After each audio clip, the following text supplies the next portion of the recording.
Hey, Shalom Israel. Hey, we're going to get started. Hey, we already on it. Have a seat. Let's go ahead and get started. Shalom, shalom. That was an accident, but we on. Hey, that's all right. Shalom. Listen, we're going to go ahead and get started anyway because it's already 7:30.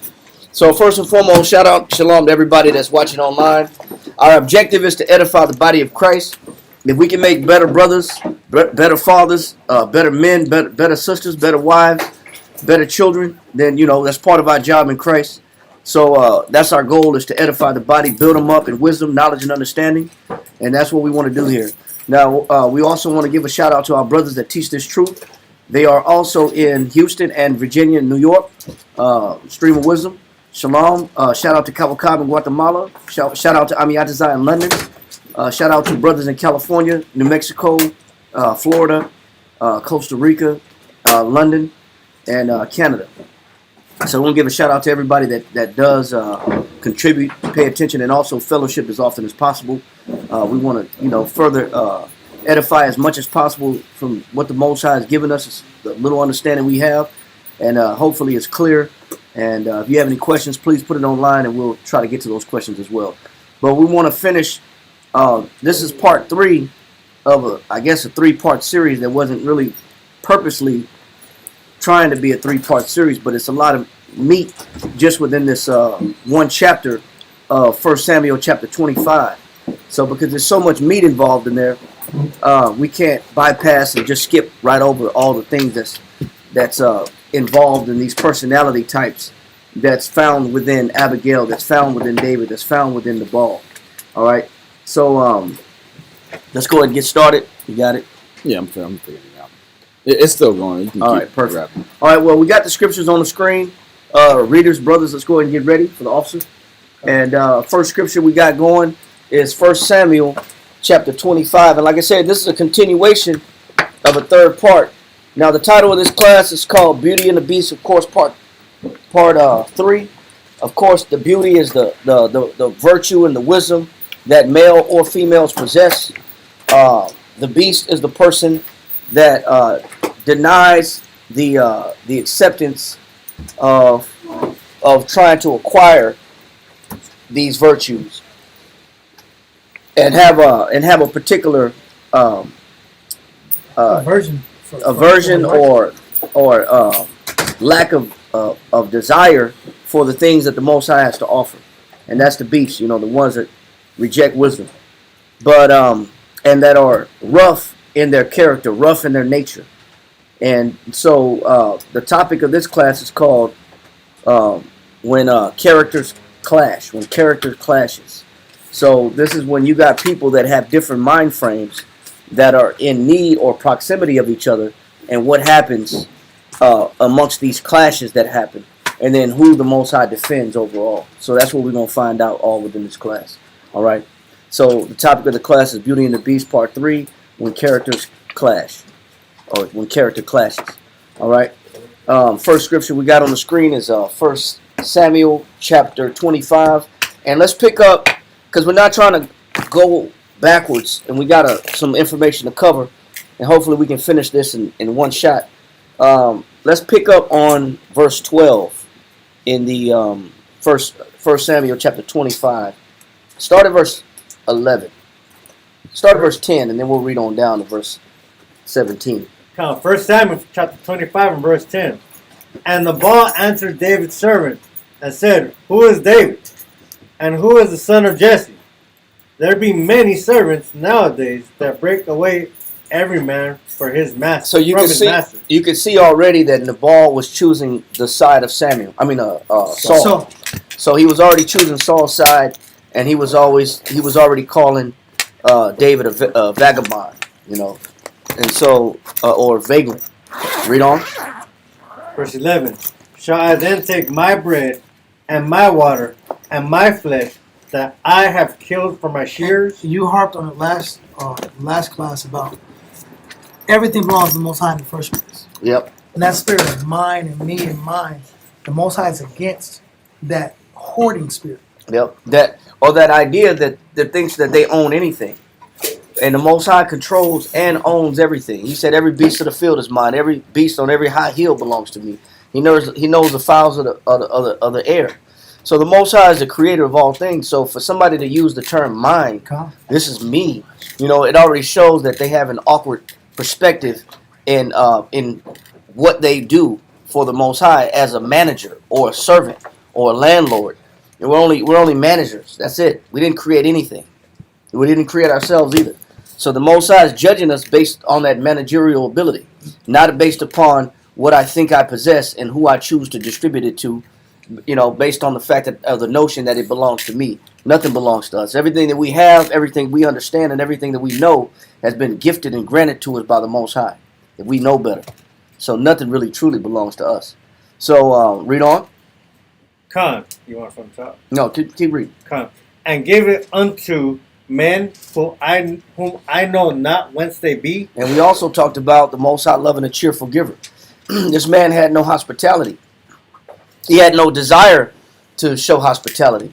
In essence, the definition of hospitality is to entertain strangers or guests for another sentiment and not reward. So what this man lacked was hospitality. The scriptures say use hospitality one with another. So Nabal had no hospitality. He had no desire to entertain a stranger or a guest for that other person's sentiment, for their liking, for their comfort. And not for his own. So we saw the spirit. And last week was about identifying the multitude of spiritual deficiencies that exist within the ball. Read on. Verse 12. So David's young men turned their way and went again and came and told him all those sayings. And David said unto his men, gird you on every man his sword. And they girded on every man his sword. And David also girded on his sword. And there went up after David about 400 men, and 200 abode by the stuff. But one of the young men told Abigail, Nabal's wife, saying, behold, David sent messengers out of the wilderness to salute our master. And he railed on them. And he did what? And he railed on them. And we also found out the definition of rail means what? To speak reproachfully or to scorn. Or to speak, to speak down or to slander somebody.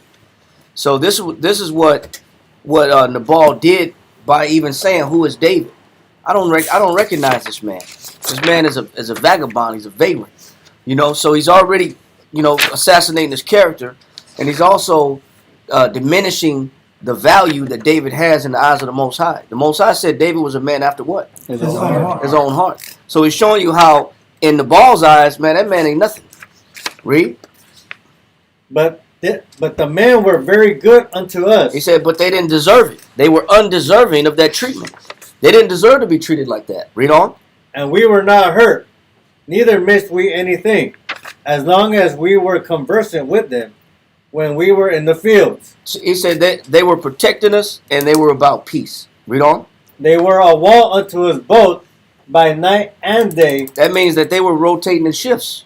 These men were rotating on shifts, pulling guard, pulling duty in shifts. Now, when you read this in the International Standard Bible Encyclopedia, it talks about that there were known marauders and Bedouin jackers. They were jack boys in amongst the fields. As is today. Yeah, just like you might get robbed nowadays. But back then they were Bedouin robbers that would come and steal your flocks from you. Oh, and still animals and stuff. Yeah, so this is what the ISBE was talking about. Is what David was protecting that flock against. It was from actual people that were stealing sheep and stealing cattle, and they had groups of them. They had bands of them. All right, it just doesn't go into detail, but you could tell obviously if David had the need to feel like that they had to pull guard, that means somebody was stealing, and he was rotating shifts day and night. Read on. All the while we were with them, keeping the sheep. 1 Samuel chapter 25 and verse 17. Now therefore, know and consider what thou wilt do. Now, this is what we're going to pick up at in this particular class. He says he's telling one of the servants is telling Abigail, you got to know what's about to happen. You know, he's giving her the scoop and the intel on what David is about to do in return for that unwarranted behavior or treatment from Nabal, which of course means food. Read. For evil is determined against our master. Yep. Yeah. And against all his household. He said, and it's not going to stop at him alone. He said the evil is going to plague the whole city, the whole whatever Nabal owns, Whatever he touches. and whoever is associated with Nabal, they're going to feel the wrath of David, and it's not going to stop at just Nabal. Read on. For he is such a son of Belial. He said he is such a son of what? Belial. So Belial means what? Worthless. He's a worthless guy, man. He's a man of no value. Now, what made Nabal worthless? What made him a man of no real substance? And we pulled a Greek definition last week about the medical terminology of which he suffered, which was called what? It was Greek. I remember. Couldn't pronounce it. It was called pleonexia, right? What is that by definition? Being full of bile. Let's call it. Pleonexia, we talked about it last week, is actual medical term for somebody that has this attribute. You know, they're continually consumed by something. What is it that they're consumed with? This is what made Nabal such a son of Belial. Greed. Yes. It's greed. That's Is what all they talk, all he was concerned about was what? Gaining. Gain. And we went last week in 1 Timothy chapter 6 about men supposing that gain is godliness. The scriptures say, "From such withdraw thyself." You don't even put yourself around individuals that are only consumed about getting and gain. Don't even be amongst those individuals. What you got in the definition? It says extreme greed Extreme greed. for wealth or material possessions. And this is what made Nabal such a son of Belial. He was shallow. Because where was his mind at all the time? Gaining. Gaining. Riches. It's conversation. This is conversation. That's the nature of his conversation. It's like somebody that talks sex all day. It's like, damn, brother, like you After a while, like, do you have any other topics Any that you want substance? to go over other than just sex Is or there a just Spurs team you like to listen to? Is there a Or- TV show you like to watch? or somebody just talks sports all day? It's like, damn, brother, is anything else going on in your life Nothing else. that gets deeper than that? Like, or somebody that just talks foolishness all Yeah. day, hitting licks, running around hitting licks, Winning. winning, you know what I'm saying, gaining on people, you know what I'm saying, scheming, plotting, finessing. It's like, damn, brother, is there anything else in you of substance or quality that you can talk about? So you're saying this person doesn't carry they have a non-spiritual nature in their conversation. It's not spiritual. Not No. spiritual at all, bro. No. This is very superficial, very shallow, because all that Nabal's mind was about gain, nothing spiritual, no real substance. That's what made him such a man of Belial. Now spell that definition, my Waller, so you can read that one more time in the class. Can get the understanding. Pleonexia. One more time. Pleonexia. All right. Pleonexia. Right. So and what is the definition? One more time. Pleonexia.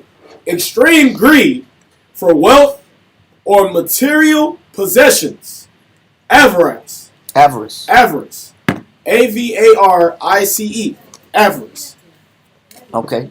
So read on down. He says, "For he's such a man of Belial." Read on.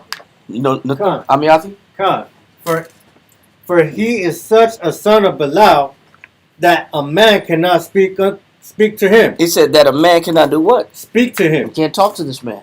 Wow. There's no substance in him. He's one-dimensional. He's one-dimensional. Got one type of conversation, and that's about it. If it's not about money, I don't want to hear it. It don't make dollars. It don't make sense. Well, you know what? In the spiritual realm, he makes no sense. That makes him worthless. That makes him having no spiritual value to the Most High. That makes him a man of Belial. All right. it makes sense now when we look at why Abigail chose to go to David versus going to her husband, because she couldn't reason with her husband. Yeah. She'd try to speak spiritual with him, but it wouldn't correlate. It wouldn't make any sense. You know. Click. While she's speaking spiritual, he's like, Did you count the sheeps that we got? Did you make sure Make sure you that- didn't take none. that we reared up the new flock that just came in? You know, I don't even know what you call the baby lambs. I guess the baby. Did you count how many lambs we got? The new ones that just came in. The kids, yeah, the kids and the goats. So you know you can't reason with somebody like that. And you know what's crazy about that? That's really okay. If he's only talking about wealth and gain, then their conversation is going to be about what benefit would it be to help David?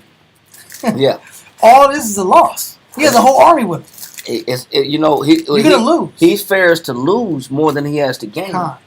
And that was also something that we dealt with last week about all this person cares about is loss.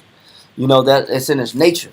He's not geared on, you know, what can I gain from having a friend like David, you know, which would have benefited Nabal, you know, majestically, to having a friend like David. That didn't make no sense to him. Jeremiah chapter 17, verse 7. And then so we're dealing with this this mind frame of Nabal, this sickness of Nabal. What you got?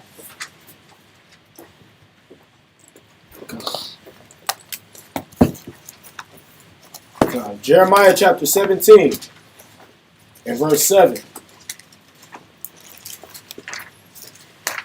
reads, "Blessed is the man that trusteth in the Lord." It said, but the man that trusted in the Lord is getting blessed, not the one that trusted in wealth.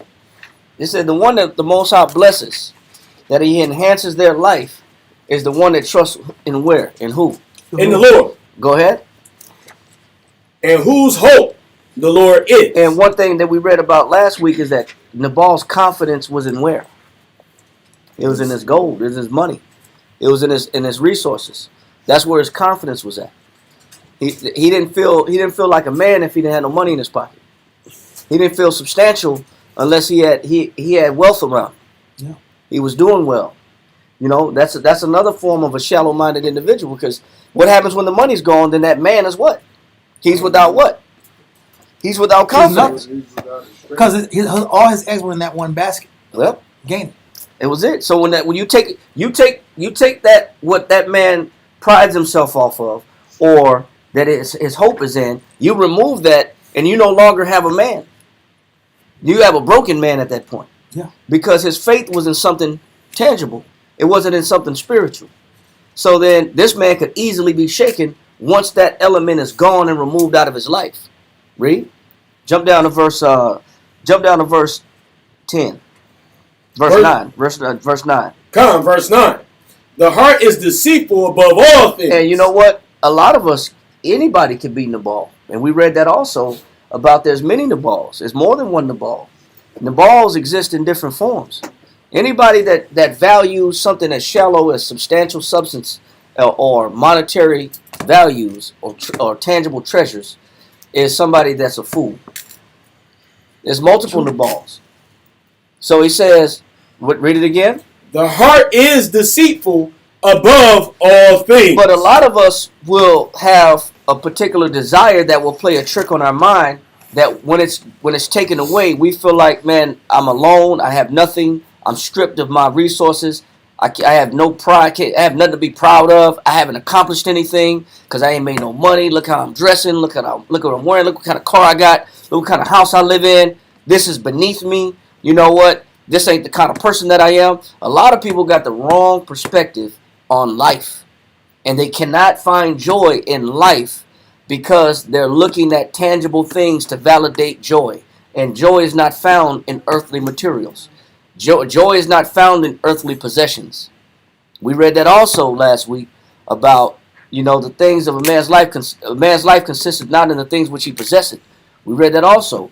You're not quantified or validated by what kind of car you drive, your zip code, like Beverly Hills 90210. You know, it became a damn TV show from a zip code. Your zip code don't validate you. We live by the Carters. Yeah, the Carters, So you know. the Cosbys, whoever you may live next to, whatever neighborhood you may feel like you live in, that doesn't add anything of value to you. Real substance is not on earth. It's not earthly material. Read on. Come, and desperately wicked. But the mind will play tricks like you got to have something. And if you don't have it, you're a nobody. That's the mind playing tricks on you. That's the flesh playing tricks on you. I won't feel good about myself. Yep. I won't feel good about my life. because I'm deflated because I don't have this tangible asset to inflate my ego. Yep. Because people use the physical asset to justify the inflation of their ego. Absolutely. And that's a mistake that man makes. Read on. Come. Who can know it? That's why he said, who can know how the mind takes people through twisted paths, crooked paths. You take your own self out. Usually, you're your own worst enemy. Yeah. Your perspective is your own worst enemy. Your expectation is your own worst enemy. You know, the things you desire is your own worst enemy. The things you attach yourself to is your own worst enemy. People take themselves out of the picture before something actually truly does. Read on. Come. I, the Lord, search the heart. Go ahead. I try the reins. Go ahead. Even to give every man according to his way. What's that talking about right there? Just everybody's gonna get based off his what? Based off his values, what he cares about? Or No. You know, he's going to explain. Finish that. And according to the fruit of his doings. Man, you sow sparingly, you reap sparingly. You sow bountifully, you reap bountifully. You get what you deserve. So the Most High bless a man based upon what's on the prominence of his mind. If my mind is on something shallow all day, I receive a shallow reward. If my mind is meditating on something spiritual, like a war went over on Monday in Joshua 1:8, if I'm meditating on something spiritual day in and day out, then I get a spiritual reward. Read on. Come. As the partridge sitteth on eggs. You know why a bird sit on the egg? Why does a bird sit on the eggs? To keep it warm. For what purpose? Protection of the kid. For what purpose? Why does a partridge sit on the eggs? Nurture. It's to nurture in the expectation of what? Hatching. Of that the eggs are going to hatch. The bird has an expectation. The bird don't sit on the egg for nothing. The bird is sitting on the egg because it's ingrained in the bird that something's going to come out of this egg. So I'm going to take care of it. I'm going to nurture it because I'm expecting something to come from this egg. He said, as the partridge sitteth on eggs, go ahead. And hatcheth them not. And they don't hatch. Read on. So he that getteth riches. And it's just the same way for somebody that spent their life trying to acquire riches, like Nabal, expecting to be happy. And you got riches. So you landed yourself in a position where you're financially stable. So what? And you think you're going to find happiness and stability, financial stability. And guess what? Them eggs are not going to hatch. You're going to be sitting on some eggs for a long time. And man, ain't nothing coming out of them eggs. And that's the same end that happens to somebody that pursues vain pursuits. Your expectation will not be met. You get the greatest job in the world. You make the most money in the world. There's celebrity rehabs too. Yeah. There's regular rehabs for broke people. Then there's celebrity rehabs for spiritually broken people. There's also rehabs for business people. They have rehabs. A business dude said, "Man, listen, man, I'm a CEO, but we gotta go to rehab. We gotta go to rehab, and it's real secretive. So nobody else they can't get embarrassed. Usually they're on some type of private ranch. Yeah. The celebrity rehabs are on some ranch where you have to make a certain amount or you have to pay a certain amount to get in. And guess what? Their mind is still broken. Got all the fame and the fortune and wealth, but their mind is not sane. They don't have their sanity. So he said, just like them eggs you sit on, you wait for them eggs to hatch, nothing comes of it. You end with nothing. Even though you acquired those eggs. Read on. Come.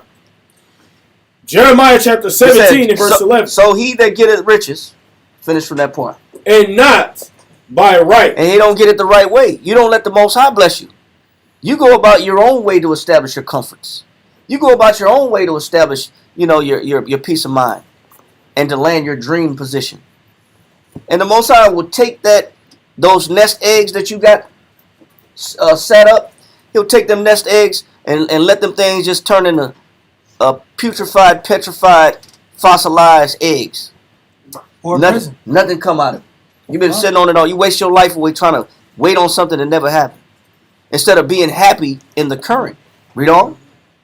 Shall leave them in the midst of his days. And it said you're going to expire before you actually see that wealth multiply. Before you find some real joy out of that wealth, you'll be expired. Read on. And at his end shall be a fool. And he shall be a what? Fool. And that's how you know that there's a lot of Nabals in the world. Because a lot of people chase stability, over wisdom. They chase money over understanding. They pursue physical gifts, monetary gifts, tangible gifts, and not nothing spiritual, man. And then you're going to be in the ball, getting old. You got a nice house, you got a nice car, but you're too old to drive, and you sleep in one room in one position because you can't really get up. So it truly is real wealth, or real spiritual wealth is what matters. Well, spiritual wealth is over financial health, but a lot of us don't understand that. But that's what the Most High. I'm not making this up. The Most High is saying, listen, this is what's to come for those that have that Nabal mentality. You got that Nabal mentality? Hey, that's the end result. Proverbs chapter 11 verse 4. Let's get that. Proverbs chapter 11 verse 4. Proverbs chapter 11, verse 4. Have you read? Let me get it. Yeah, let's get that.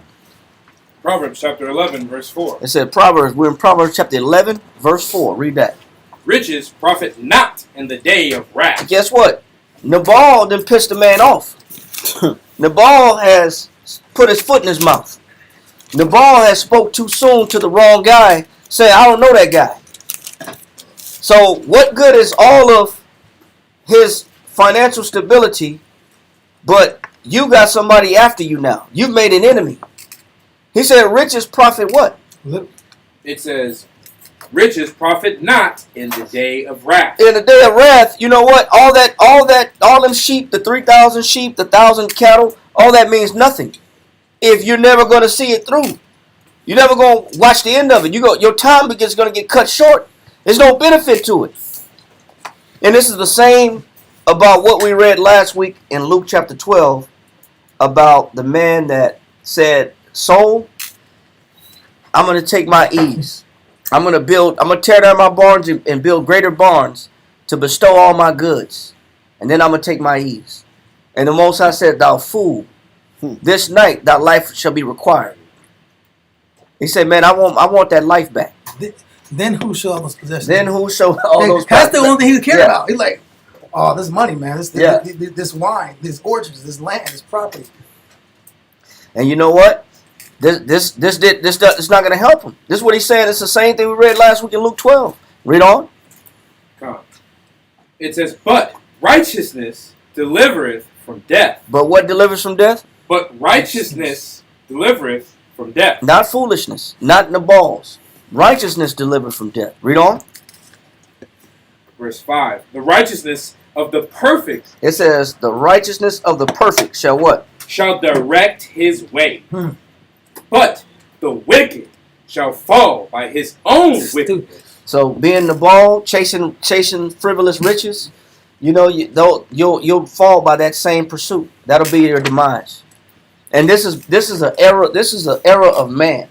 And this is what I want to read real quick out of this Matthew Henry, page 574. Read this right here in page 574, the greatest era. Page 574, the greatest era. Now, Matthew Henry said this mentality that we're talking about now is one of the greatest mistakes that man makes, male and female, is pursuing finances as if that will be the end-all, be-all to your joy. And that will be the end-all, be-all to your happiness. He said this is one of the greatest errors that man makes. Now, the scripture does say, if you don't work, you don't eat. We're not justifying slothfulness. We're not justifying laziness. And bad decisions. And just a mind frame that won't go to work. We're not justifying that mentality because we're not saying that, that's why I don't work, because it's not important. No, you don't work, you don't eat. It is important. But the love of money is the root of all evil. You're just not supposed to love it. Not money. No, not money. The love money's a money. defense. God. But it say wisdom is a defense too. Yeah. Right below that. Yeah. They both are defense. That's right below that. Say it again. The scriptures say money is a defense, Uh-huh. and in the same verse it say wisdom is a defense. They both are defense. Oh, okay. So, but they have both. it's good to have both. Oh, good to Because have the both. scriptures say a fool and his money shall what? Soon depart. Soon depart. Mhm. So if I got money but no wisdom, the money leaves. That's right. That's right. So it's better to have both. So, Honest man. so read on. The greatest error of all is that he is in no care to be rich towards the Most High. And this is a mistake that man makes. That he has no care to be what? Rich towards the Most High. A lot of people want to be financially stable, and they could give two rats' butts about being spiritually stable. Come. They put more emphasis on quantifying my credit, solidifying my credit score. I got, I'm trying to establish credit lines. I'm trying to open up credit lines. I'm trying to utilize my LLCs. I'm trying to put, get trust funds. I'm trying to get these money market accounts. I'm trying to.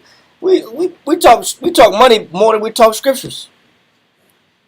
What about the spiritual thing? What about being spiritually established? But he said, Matthew Henry said one of the greatest errors is that man will put more emphasis in one as if that is priority over what the Most High considers priority. That's how you know our people are backwards. Read on. Yeah. It says, rich in the account of God. It said, but to truly be rich is to be rich towards the Most High, having His wisdom, knowledge, and understanding. Read on. Whose accounting us rich makes us so. Go ahead. Rich in the things of the Most High. Such as in what? Rich in faith. It says real riches is to be rich in what? In faith. In credit. Faith. 850 on a credit score. Faith. Platinum cards. Faith. Black cards. Rich in faith. Unlimited cards. Faith. Line of credits. Faith. He said the real riches is to be rich in what? Rich in faith. Nobody's pursuing that though.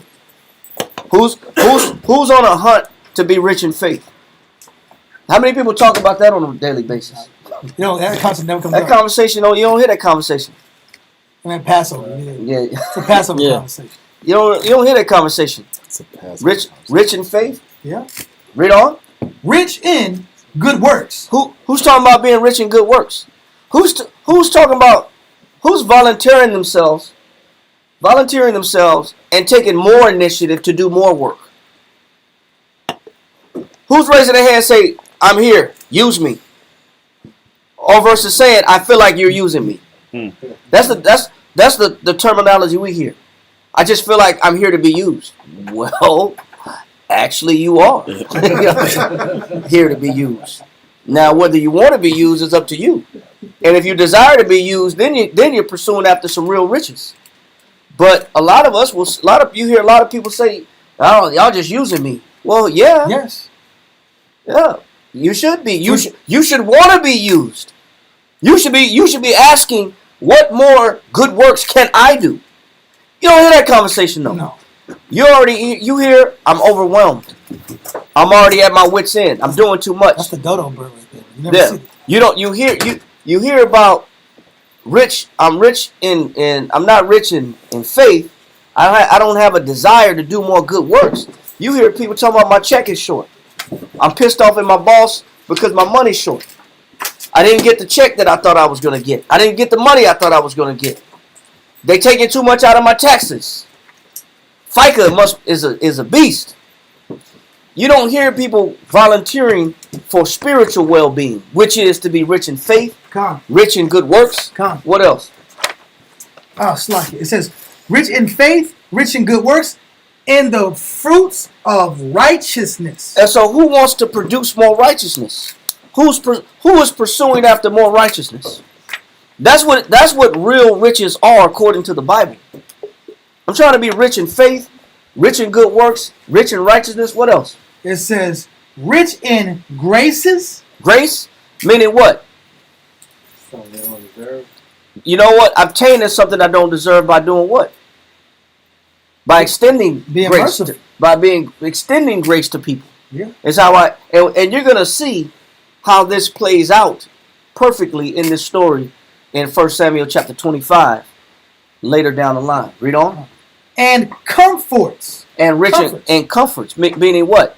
Not me being comfortable, but me helping other people be comfortable. Damn. My job is to make sure that somebody else's life is worth living. Because that's what hospitality is anyway. I'm entertaining other people for their sentiment, not mine. For what's important to them, for their comfort level, not mine. I'm not doing this for me, because I'm not expecting a reward out of this. Read Romans 15:1 just real quick, 1 through 3 real fast, because that's a critical aspect that we're reading about. Romans chapter 15 verse 1 through 3. Done.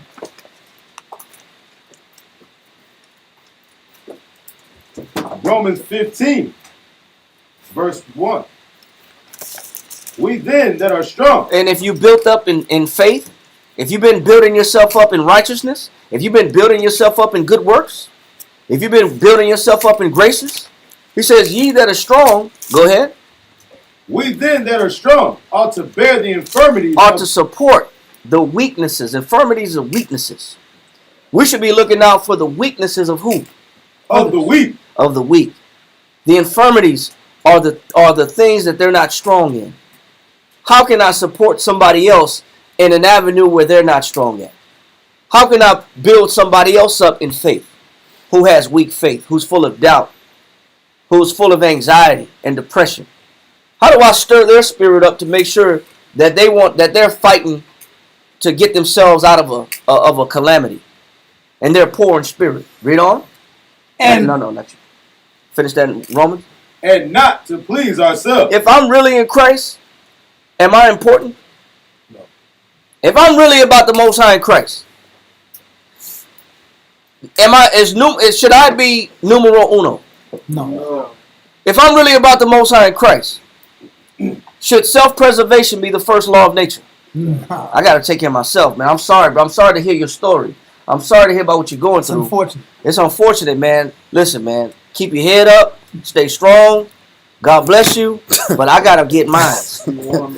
Be you warm and feel. I got to take care of myself.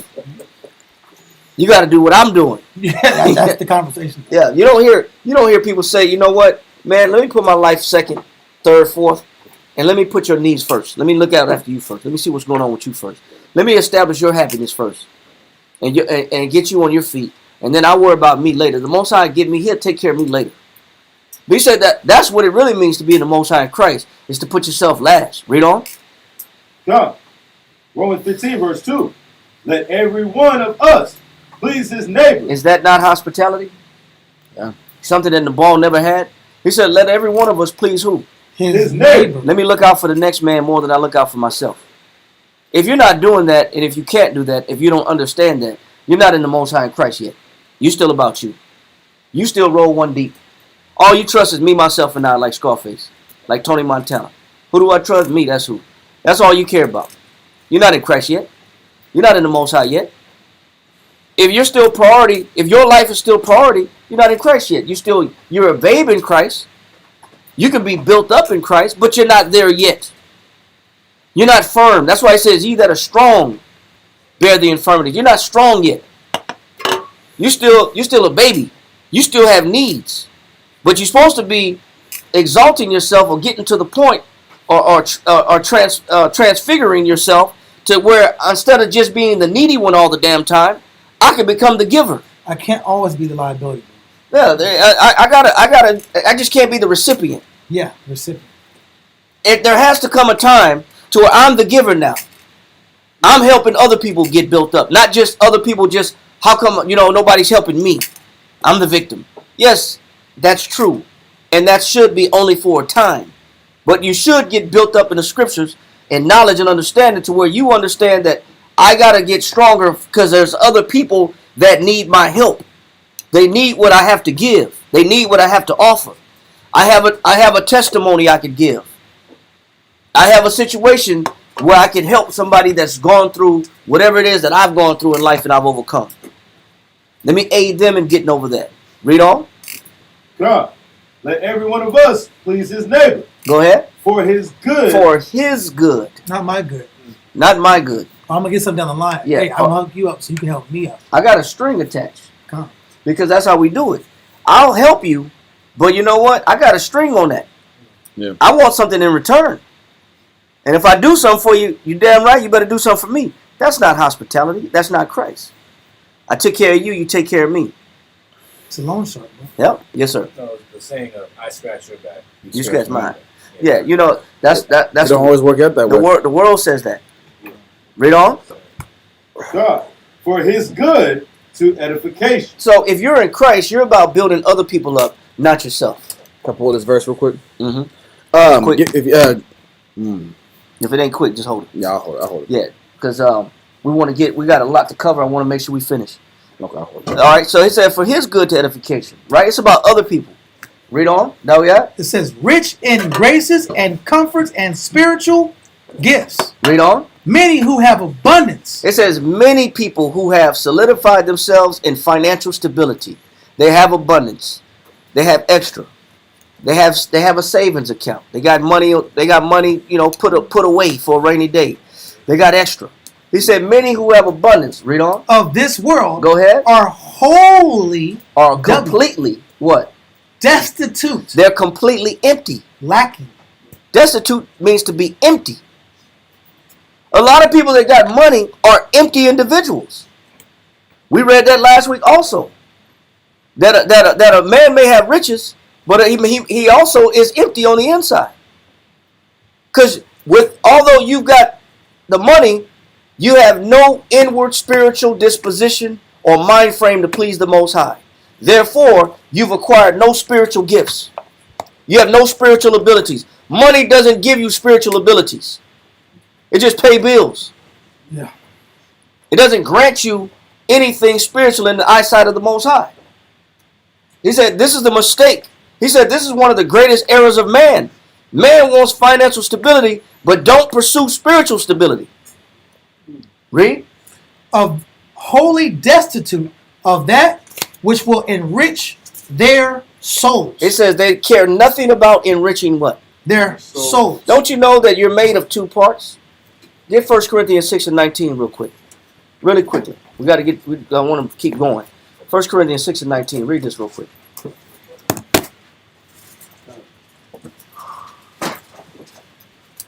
First Corinthians chapter 6, verse 19. Read that. What? Know you not that your body is the temple of the Holy Spirit, which is in you? It says, don't you know that your body is the temple? The temple is the structure. It's the foundation. It's the building that houses something. It's not, your body is not the spirit. Your body is just the shell that holds something spiritual. Yeah. Your body is not the spirit. So being financially comfortable does not please the spirit. That just pleases your body. It's like a box. Yeah, it just gives you choices. That's what riches do. Give you choices. Instead of getting a 99-cent menu, you got choices now. you can look at the rest of the menu. Yeah. Instead of just that little sliver that say 99 cents.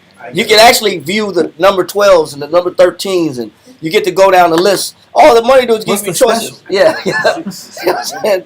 Let me get two number ones. You know what I'm saying? We be struggling. Let me get the 5-piece nugget with the 99-cent fry, with the 99-cent drink, and the 99-cent soft cup ice cream.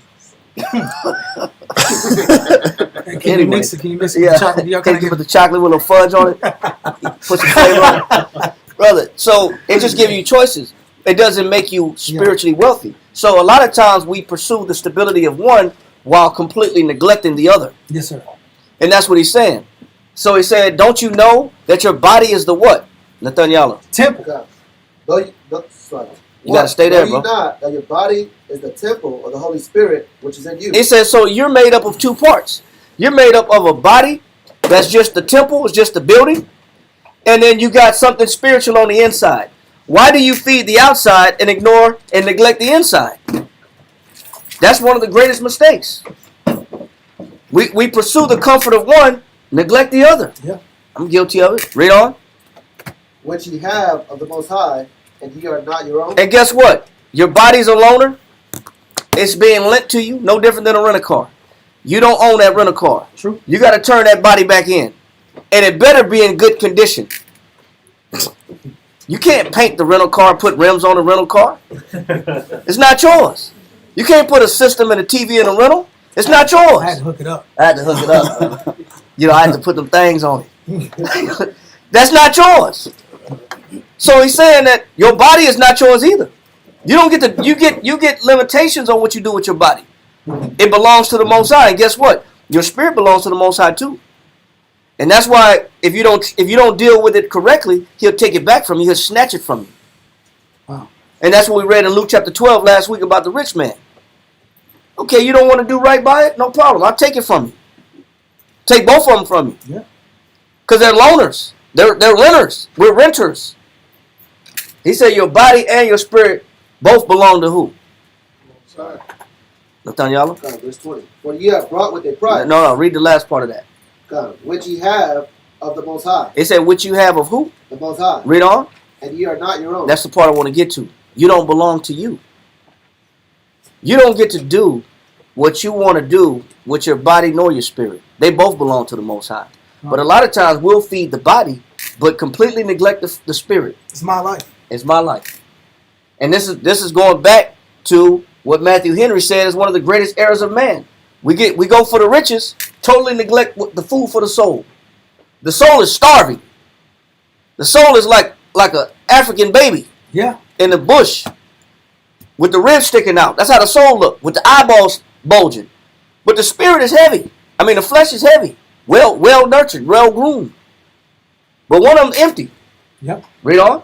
It says, enrich their souls, which will make them rich towards the Most High. It says what you should care about is being rich toward the Most High. Read on. Rich for eternity. It says real riches last forever. They're not temporary. Credit, money is temporary. Read on. Number 2 is crazy. Folly.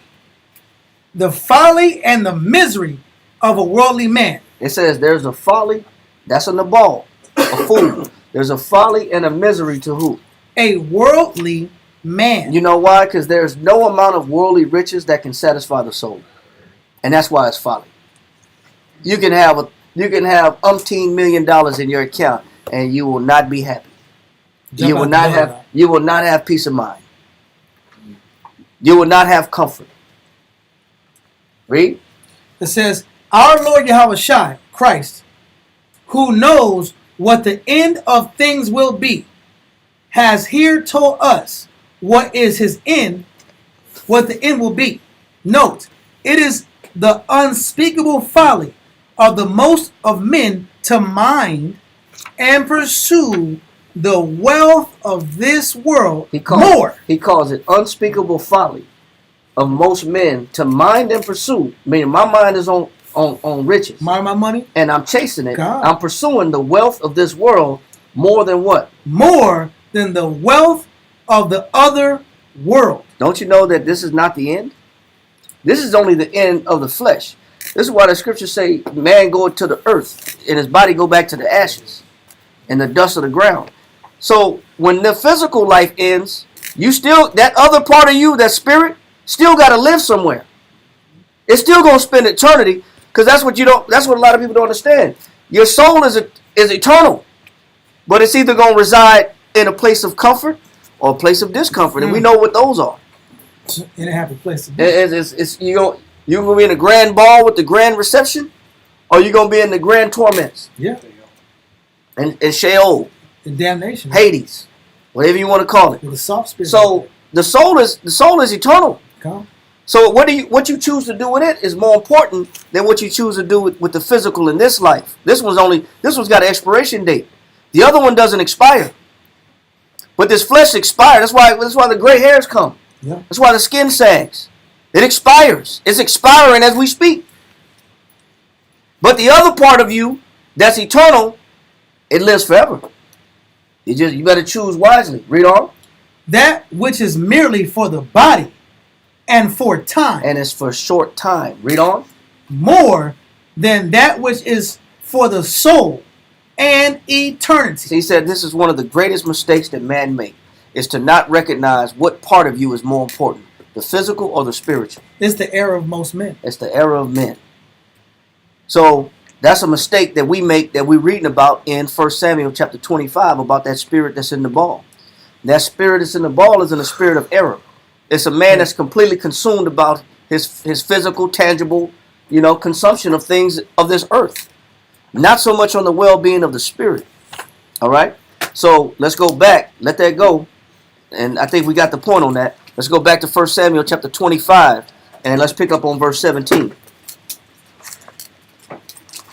1 Samuel chapter 25, verse 17. 1 Samuel 25 and 17, right? Come on. That's page 231 in the black book. Page 231, black book. Okay. Right? Ready? Yep. Now therefore, know and consider what thou wilt do, for evil is determined against our master. So the servants are telling Abigail, the husband of Nabal, this fool. And remember, Abigail's name means what? Joy of the Father, or the Most High is the cause of joy. The Most High is her joy. So here you have two contrasting characters that are married. You got a man whose whole pursuit is about acquiring tangible riches. You got a woman he's married to, Abigail, whose whole life is about the Most High bringing her joy, not her pursuits and acquisition of joy. Her joy comes from the Most High. You got this maritable couple, this couple that's married, and they got two different mind states. They got two different pursuits, two different priorities. And that's why the class is called When Characters Clashes. Because there's a character clash in this marriage. One cares about the world and one cares about the spirit. It's no fluke that the Most High has this story in the Bible. It's for a reason. There's no fluke. Not random. It's not random, a random story about two people married, one's a believer and one's not a believer. There's no accidents in the Bible. It's for a reason. Because he's showing you two mindsets. Two different states of mind. Let's read that. No, not that. In the Bible. Bible. For evil is determined against our master. So the servants are telling Abigail, we're in trouble.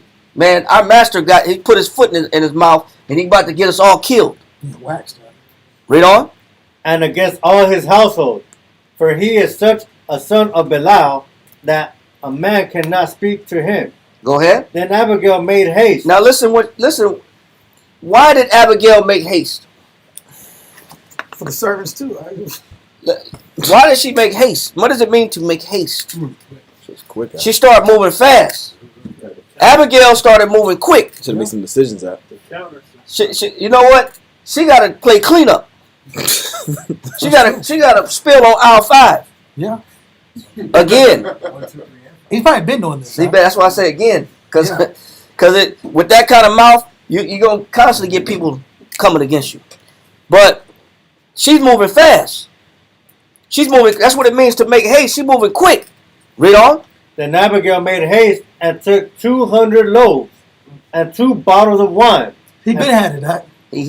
She had access to it, so he had access to it. Nabal could have did this already. Read on. And 5 sheep ready dressed. Man. 5 measures of parched corn and 100 clusters of raisins. And 200 cakes of figs, and laid them on asses. Go ahead. And she said unto her servants, Go on before me. Behold, I come after you. You see, she went in a hurry. You know why? When there's a mistake being made, this is for men and women. Go to Ecclesiastes chapter 31, verse 22 in the Apocrypha. When you make a mistake in life, or there's a mistake being made, and a lot of us do err, a lot of us make mistakes in life, but it's not about the mistake that you make.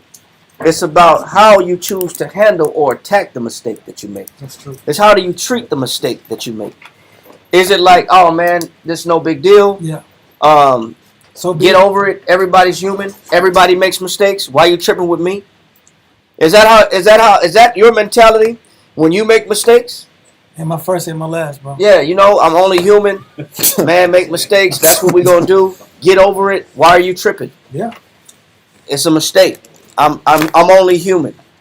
Or how do you attack a mistake that you may have in life? Whether that be a wrong mentality, or that may be some wrong that you've done. How do you address? How do you pursue the rewriting of that error? Read this right here in Ecclesiastes in the red book. Ecclesiastes. You got it? 31 and 22. Who got it? Come. Ecclesiastes chapter 31 and verse 22 reads, my son, He said what? my son, It said, my son, do what? hear me, Go ahead. and despise me not. He said, my son, hear me and despise me not. Read on. And at the last thou shalt find as I told you. He said, you'll be in a good place if you listen to my advice. What advice is he about to drop like a father to a son? What's the advice? Read. In all thy works, be quick. Stop.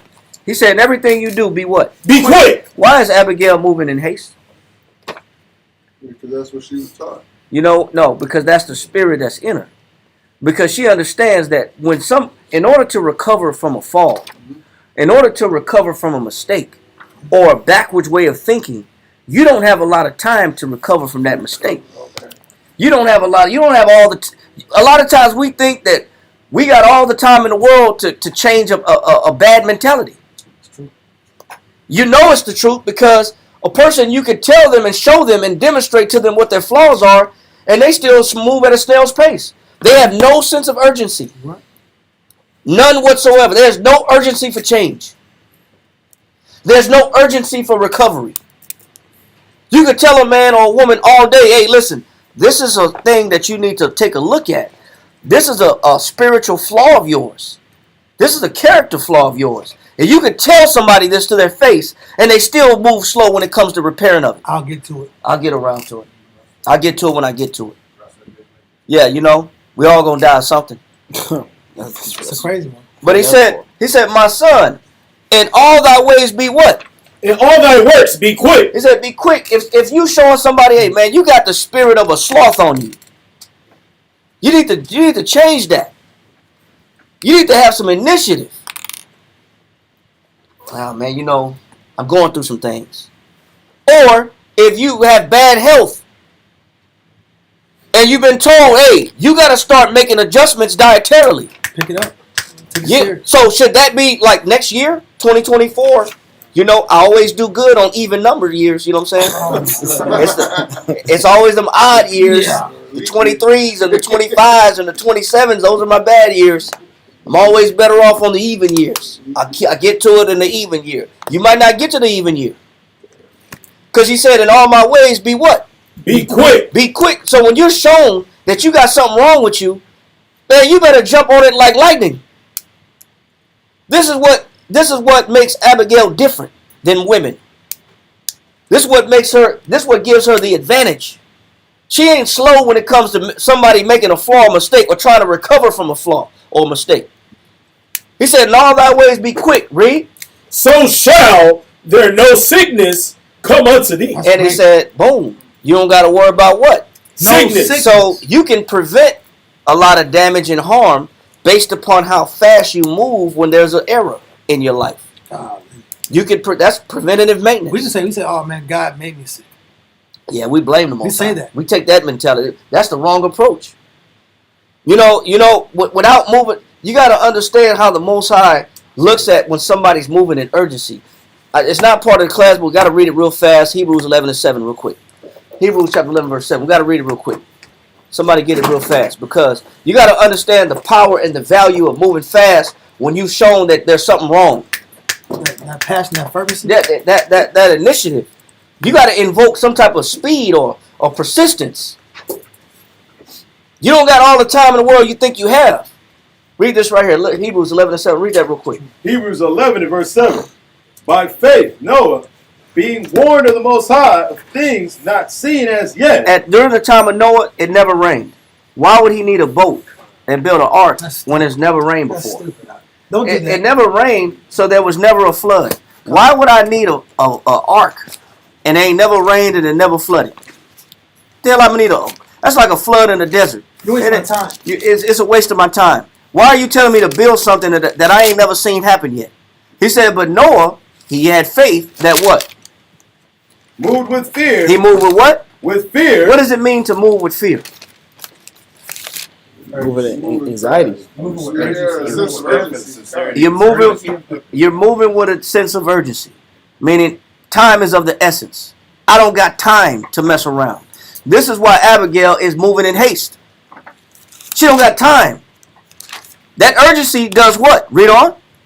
God prepared an ark to the saving of his house. That urgency saved what? His house. Now, what happens if Noah said, you know what, man lives. Man, my grandparents and great grandparents live at about 975 years old, 965. You know, we the Noahs, we the Noahites. You know what I'm saying? We the Adamites. Adamites live long, bro. We got 900 plus years. I'm only at about 500. When you read about Noah, it's about 500 when the flood came. So he could have had in his mind, man, I got 400 more years to build this ark. No, you do not. Although you may, it's in your family line to live about 900 years plus. That doesn't mean you have 900 years plus.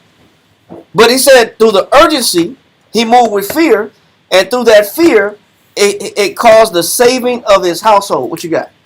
One of the definitions of fear, a desire to avoid or ward off the expected evil. He said a desire to avoid or ward off the expected evil. So this is the speed and the pace that Abigail is moving at, because she knows that David is coming with anger. He's coming with troops. He's coming with soldiers. He's coming with a garrison of men ready to kill Nabal and everything he touched that belonged to him. She's not taking all day to recover a mistake. This is also a mistake that we make. Not just Abigail or Nabal, who think he's playing with fire. We don't change right away. We don't recover from sickness right away. We don't recover when somebody shows us, hey man, you got this spiritual flaw that needs to be worked on, man. You need to work on that, bro. When somebody give you that advice, how well do you take that advice, receive it for what they're telling you, and then move with urgency on it? Hey brother, I see you habitually drinking sodas, bro. Hey bro, you may want to cut down on the sodas. Brother, your half your diet is sweets and gas station food. Hey bro, you might want to cut back on the hot dogs from QT, brother. Just, throw some vegetables on there, bro. Throw some tomatoes and some, switch it up a little bit, bro. Eat you a salad every once in a while. Now, but you know what? You can say that, bro. Cut back on the cheese, bro.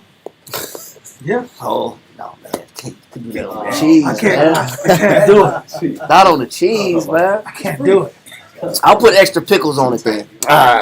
Extra pickles don't offset double cheese. Nah. It's green, huh? It's green. It's green. No, it don't offset. It don't work like that.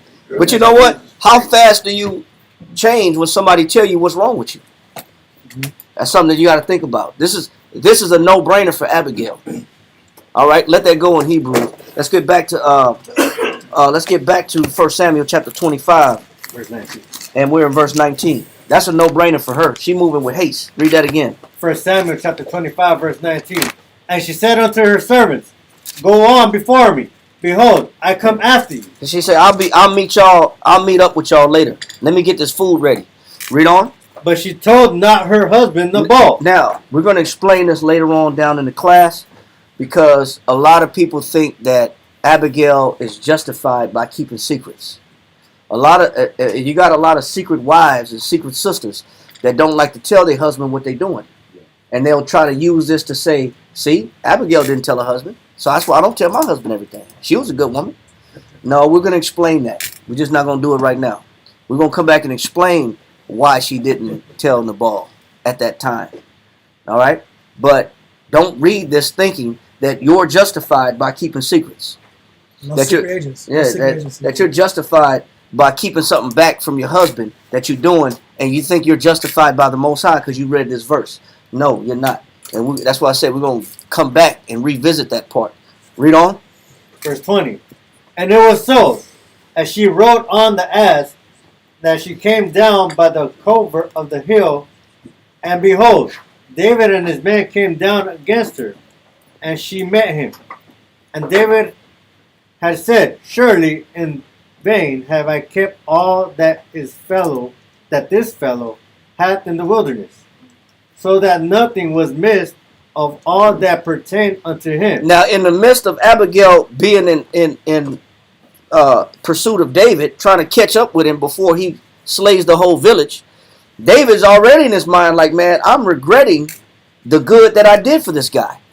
This guy didn't deserve me to put men on watch to watch his animals and his sheep day in and day out. Burn the men out. Yeah, burnt my men out for nothing, and we got nothing in return. He's already speaking about regret of doing it. Read on. And he hath requited me evil for my good. Requite means to reward. He said, man, this man rewarded me evil for good. I did this man good, and he returned evil to me. Read on. So and more also do the Most High unto the enemies of David. He said he's already thinking that the Most High is going to bless this murder. Read on. If I leave of all that pertain to him by the morning light, any that pisseth against the wall. And we know man is pisses against the wall. So he said, I'm going to kill any. That's little toddlers too. Little kids too. David was going to kill all of them. All ages. Anyone that pisses against the wall, they got to die. That's the mind frame he was in. Read on. That means he was angry. Yeah. Go ahead. Wrath. Yeah, he coming with it, bro. Read on. And when Abigail saw David, she hasted and lighted off the Once ass. again, she's moving with what? Haste. Haste. She's moving with speed. She's moving with urgency. She's trying to recover a mistake. That's what it takes when you're recovering a mistake. You got to move in haste. You try to come back out of knowing that it's a doom and gloom is around the corner. You can't live like this, man. Every second counts. And spiritually, it should count too. Read on. And fell before David on her face and bowed herself to the ground. And bowed herself to what? To the ground. Go ahead. And fell at his feet and said, Upon me, my Lord, upon me let this iniquity be. Now, listen to what she's saying. She said, put my husband's foolishness on who? On me. She said, put it on me, man. What kind of woman is this? What kind of wife is this that's willing to take the blame for her husband? How often do you find the wife blaming the husband, saying it's all your fault that we're in this situation? Did you once hear her say to her husband, it's all your fault we're in this situation? Not once. She's telling David, man, it's my fault. Put it on me. Read on. And let thine handmaid, I pray thee, speak in thine audience. When he says speak in thine audience, that word means ear. She's telling David, lend me your ear. Listen to me. Lend me your ear. Speak. Let me speak, and let me borrow your ear so hopefully you can hear what I got to say. Read on. And the ear, and hear the words of thine handmaid. Let not my Lord, I pray thee, regard this man of Belial. She said, please Don't take him serious. don't take this man serious. Don't take it serious. You know, for her to read verse 23 again. Con, 1 Samuel chapter 25, verse 23. And when Abigail saw David, she hasted and lighted off the ass, and fell before David on her face. What do you call this right here? What do you call this one? This woman that saw David immediately jumped off her ass, fell on her face, and bowed down to his feet. What do you call this? Humility. It's humility, man. That's humility. Get Ecclesiastes 10th chapter, verse 4 in the Bible. Ecclesiastes in the Bible. Ecclesiastes chapter 10, verse 4. Read that. She jumped right off the ass and fell right on her face and bowed to David. 10:4. Mm-hmm. Ecclesiastes 10 verse 4. Everybody get it. Let me get it too. Read that. If the spirit of the ruler rise up against thee, And this spirit is risen up against Abigail, Nabal's household. Read on. leave not thy place. Go ahead. For yielding. Face that for what? For yielding. Stop. For doing what? For yielding. No arguing. For yielding. Pointing the finger. For yielding. Blaming. For yielding. Accusing. Yielding. It's all your fault. Arguing. For yielding. For yielding does what? Pacifieth great offenses. So what is Abigail doing in the action of jumping off the ass, jumping down, bowing down before David's feet? Yielding. She's yielding herself. She's yielding herself because when you yield and there's a situation of hostility, The scriptures say, only by pride cometh what? Contention. Contention. Fights, debates, and strife and arguments come from what? Contention. From pride. So that if I'm a yield, what am I yielding? I'm yielding my pride. That's what this woman reduced. This woman reduced her damn pride. But how many women stand face to face with a man that want to go blow for blow with a grown man? You want to go back and forth with a grown man? Eye to eye. Eye to eye. Muscle for muscle. Pound for pound. Pound for pound, right? Yeah. Okay. You want to do that, but does that work well? And is that the characteristics of a virtuous woman? No. Because since you got something to say, well, guess what? I got something to say too. Just as much as you can say this, I can say that. You just as sorry as you say I am. I see all your flaws like you see my flaws. What about you? The scriptures say yielding. It says what? For yielding pacifieth great offenses. Pacifieth great what? Offenses. Yielding starts to quench an inflamed situation. But you know what people don't? Proverbs 15:1. A soft answer turneth away wrath, but grievous words stirreth up anger. So you know what people like to do? Instead of me saying, you know what? Let me just humble down and just shut my mouth down. Let me take the lower disposition. Let me humble down. We don't agree with that. Men don't agree with that, nor women agree with that. Because a man will argue with you just as much as a woman will. Show a man where he's off at, and I guarantee you he's not going to humble down. Tell a man, hey, brother, I recommend that you change. Well, you know what? I recommend you change. Okay, brother. Tell a man something that he got to do, and he'll say, man, I already do that. I already know that already. I already do that. You work on you. I work on me. I don't have to do that. I work on me, you work on you. Yeah. You know what? You know what never happens? You don't see this spirit existing between us as people. But the result is always violent too. That's why the cops are always at your address. Because there's domestic disputes and domestic violence. Because somebody don't know how to yield. There's always contention. If somebody's pride, you ain't gonna talk to me like that. Well, you ain't gonna talk to me. Well, you can get out. Well, you can get out. Well, you can go. Take the shit with you. All this is just heaping coals on a fire. That's what pride does. Not Abigail. Abigail understands how to get the best out of a man that's angry. A lot of wives don't. A lot of women don't. A lot of young men don't either. They don't know how to get the best out of the one that's overseeing their spirit, or is in charge, or in authority. It's a yielding pacified what? Great offenses. Great offense. That's why you see this woman jumping off this ass and bowing down to David, bowing down to his feet. She's pacifying this man's wrath. A good woman knows how to do that. You don't know how to do that, you need to get like Abigail. You need to get on her level. You know how to reduce yourself and just be quiet versus running your mouth. That's what made her special. That we're not reading this in the Bible because these are just some off-the-wall characters. We're reading this in the Bible because these are personality types that our people need to take notice of. They were deficient. These are people that we don't match up to like we should. God. Let that go. But they're our parents, though. Oh. Because we're quick to say, well, that's not in me. Yeah. But they're our forefathers. Yeah, the Most High know us better than we do. He knows what's in us. The Most High knows what's in us. There's no doubt that the Most High don't know what's in us already. He knows what's weak about you, what's shallow about you, what you're lacking, what you're missing, what you don't have. He knows what you're strong at. He knows what's positive about you. He also knows what you need work on. But do we have the humility to be shown, hey man, let me just keep my opinion to myself. Let me cool this situation down with some ice. Go back to 1 Samuel. You want that verse 23 again? Yes, sir.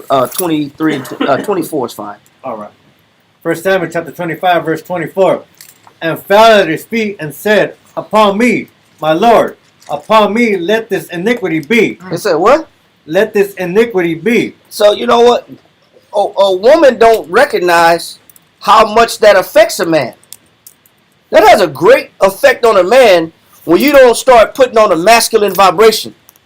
When a woman put on a masculine vibration, that's the ingredients for a disaster.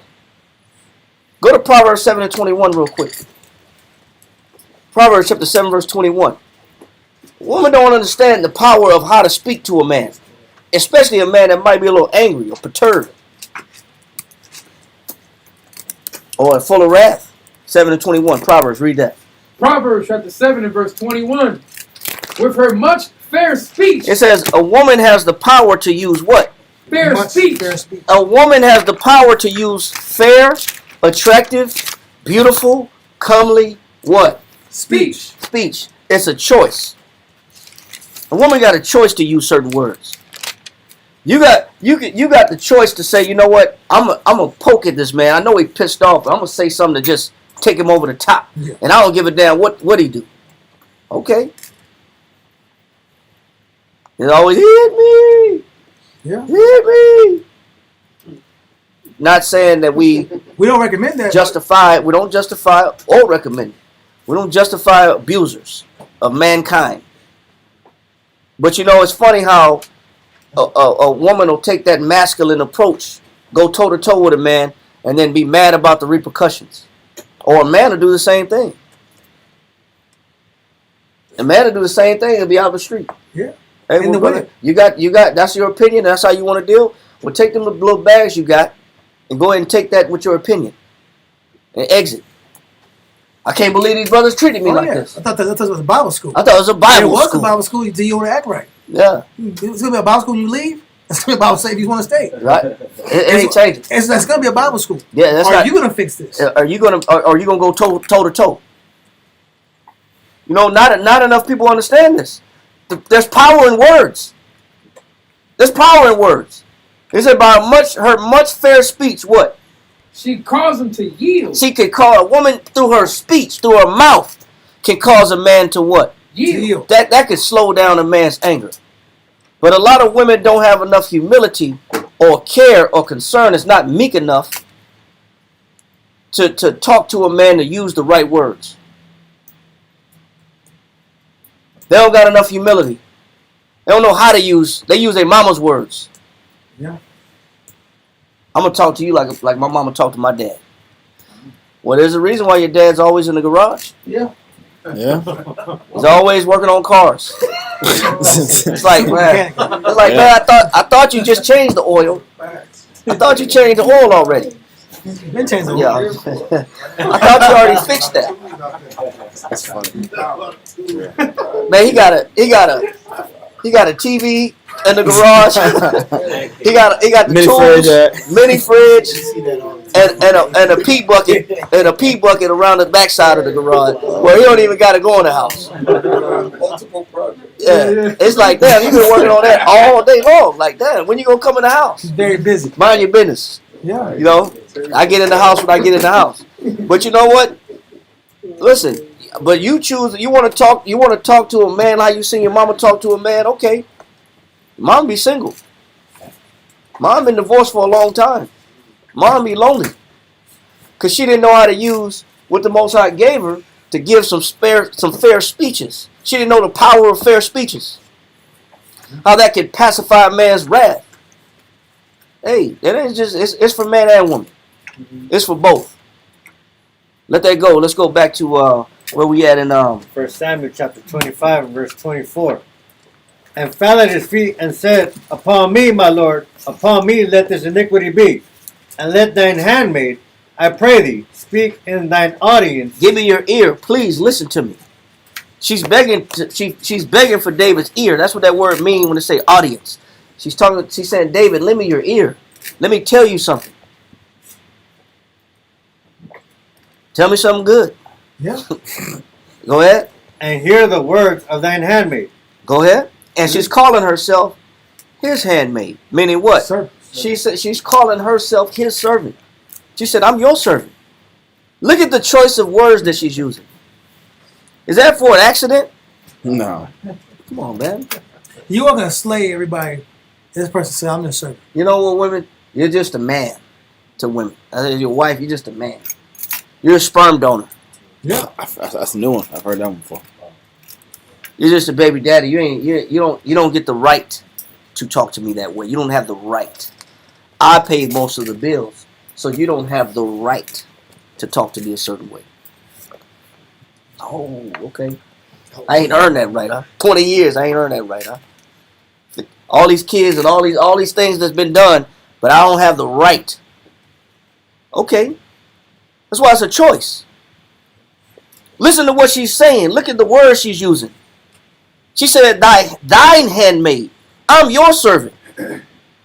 Read on. Verse 25. Let not my Lord, I pray thee. Man, she said, my Lord. Come on, man. Talk that talk, Abigail. Yeah. Talk that talk. You don't have that blood, that little blood in his eye. It's starting to kind of go away. Man, them veins, Yeah. and that little brow that's squinched up in his forehead. That brow that's squinched in, them bloodshot eyes, Yeah. the ball fist. You know, he was clutching that blade out. Yeah, and he talking with his teeth. Yeah, you know, a man about to go crazy. He talking like that. He's talking to his teeth. He about to lose it, man. He's trying to hold it in. He's about to lose it. But you got that kind of situation. But she's using words that's pacifying anger. She's using words that's pacifying wrath. She's using sweet speech, fair language, fair speech. She knows how to talk to.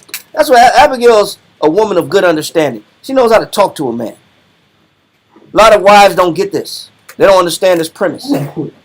You got a good man that's worth dealing with and fighting for, and you don't understand that you can run him off with your words. You don't get it. And you got brothers that are good brothers that actually care about your well-being. For brothers that got the hostile mouth, you got men that actually care about your spiritual growth and development, but you don't give them the respect that they deserve, and you talk to them crazy, like they're going to tolerate you forever. Okay. As if the Most High will. Like Nabal. Read on. Let not my Lord, I pray thee, regard this man of Belial. It says, let not my Lord, I pray thee, what? Regard this man of Belial. She said, man, don't regard this man of what? Belial. She said, don't worry about this man of Belial. She also acknowledged the fact that she's not wrong because his name means what? Fool. So is she wrong by calling him what his name means? No, she's not calling him out of his name. That is his name. Read.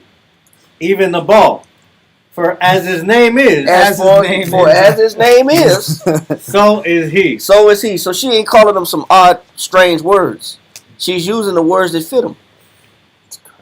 Your mama named you Nabal, I'm going to call you Nabal. That's horrible. So she's not wrong for that. She's not wrong for that. Go ahead. Nabal is his name. And fool is his name. Read on. And folly is with him. And folly is with him. Read on. But I, thine handmaid, saw not the young men of my Lord, whom thou didst send. She said, but you know what? I don't worry about him. Cover his mistake by my action. I didn't see it, so don't put the blame on everybody because of what you saw him do. He's just a man after his own name. So be merciful, because if I would have saw it, she came bearing gifts. She came bearing gifts using fair speech. You know what that's doing to David? As she's talking, what is that doing to David? Calming him down. It's pacifying his wrath, man. It's calming David. Her gestures, her body language, her actions, her demeanor, her words, Her tone. all that is just bringing that man's anger down. Pulling that rug right off from under him. He had blood in his eyes. Now it's changing. All because of what? Behavior and speech. And women say, "Oh, God, this whole Bible thing, women, we can't do nothing. We're not important here." And That's not the truth. Yeah, women don't understand where the power is.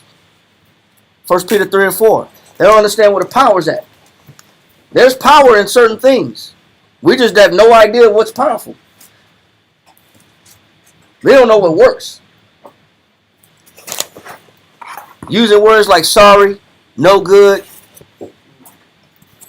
always coming up short, good for nothing. Using them, that word selection don't get far.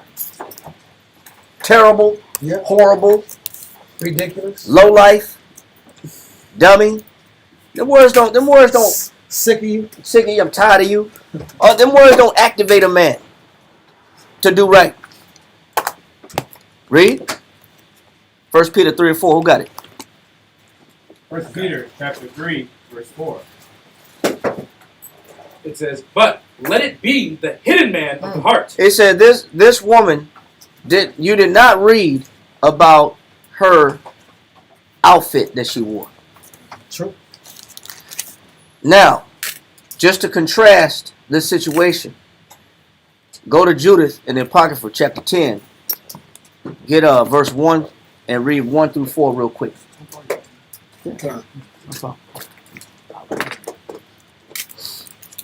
Read that. Judith, to contrast the situation. 10 verse what? Judith chapter 10, 1 through 4. Come. Because this woman, you didn't read about Judith using something that women like to use as a method of influence. Let's find out. Read this right here. Judith in the Apocrypha. What page is it? Page 50. Read. Page 50 in the red book. Read this right here. Go ahead. Judith, chapter 10, verse 1 reads, "Now after that, she had ceased to cry unto the Most High of Israel, and had made an end of all these words." So her nation was in a situation where they had an enemy coming against the nation. So she was bewailing her condition and the condition of her people. Read on. Come. Verse 2. "She rose where she had fallen down, and called her maid, and went down into the house, in the which she abode in the Sabbath days and in her feast days, Go ahead. and pulled off the sackcloth which she had on." So she was mourning and she was fasting and she was petitioning the Lord for help. So she had on sackcloth. Read on. "And put off the garments of her widowhood, And she was a widow. Read on. and washed her body all over with water, She bathed. Read on. and anointed herself with precious ointment." She put that flower balm on. Yeah. No, I'm just messing with you. Come on. I'm just messing with you. She didn't use flower balm. She had ointment. She had expensive ointment, whatever that is. We don't know what it is. It's expensive though. If it was flower bomb, it would be bad. It ain't cheap, man. Yeah. It ain't the bottom shelf of Walgreens, man. Yeah. It ain't cheap, man. So she had some precious ointment. Go ahead. "And braided the hair of her head." And she threw them locks on her hair. Yeah, ain't no lace front. You know what I'm saying? Read on. "And put on a tire upon it." And put a mitre upon it, which is a diadem, a head covering, a beautiful head covering. Read on. "And put on her garments of gladness." And she put on her garments of gladness, meaning she put her nice outfits on. Read on. "Wherewith she was clad during the life of Manasseh, her husband. Read on.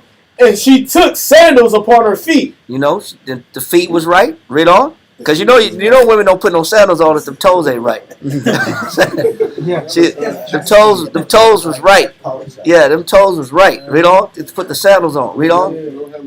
"And put about her bracelets and her chains and her rings." She put her jewelry on. Read. That little clean sound. Yeah. Tinkling. Go ahead. "And her earrings and all her ornaments, and decked herself bravely, to allure the eyes of all men that shall see her." So she had a plan. What was her plan? She was going to use what? Her look. She was going to use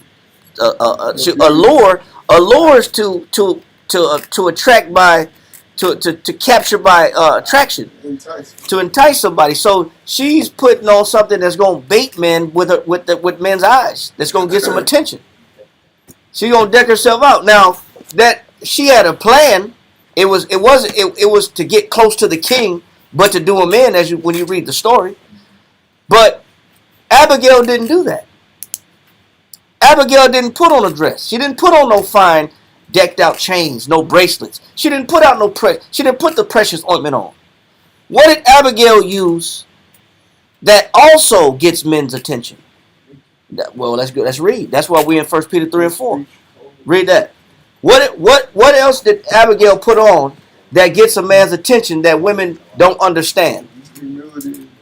Whoever got it. 1 Peter chapter 3 and verse 4. Read that. But let it be the hidden man of the heart, Read on. in that which is not corruptible, Read on. even the ornament of a meek and quiet spirit. What did she decorate herself with that also gets the best out of a man? The ornament of a meek and quiet spirit. Not the bracelets, not the earrings, not the sandals, not the dress, not the perfume, not the braided hair. You know what else gets a man's attention? What else captures a man, entices a man? A meek and what? Quiet spirit. It says that is also an outfit that a woman could put on, but a spiritual outfit that a woman can put on that can make her attractive, that can entice and get the best out of a man. It's a double garment of grace. Huh? It is, but you know, our women think that it is the outfit that does it all. It's not the outfit. The outfit may get attention physically on the eyes, but there's a part that goes further than that can touch the soul of a man, and that touches the soul is the meek and quiet spirit.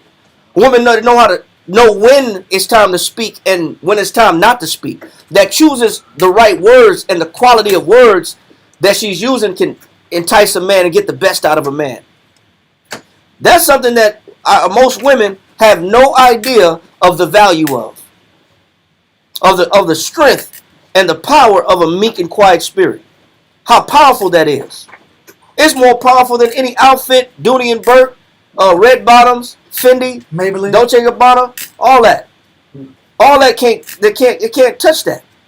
Read on. Which is in the sight of the Most High. Because the Most High considers a meek and quiet spirit what?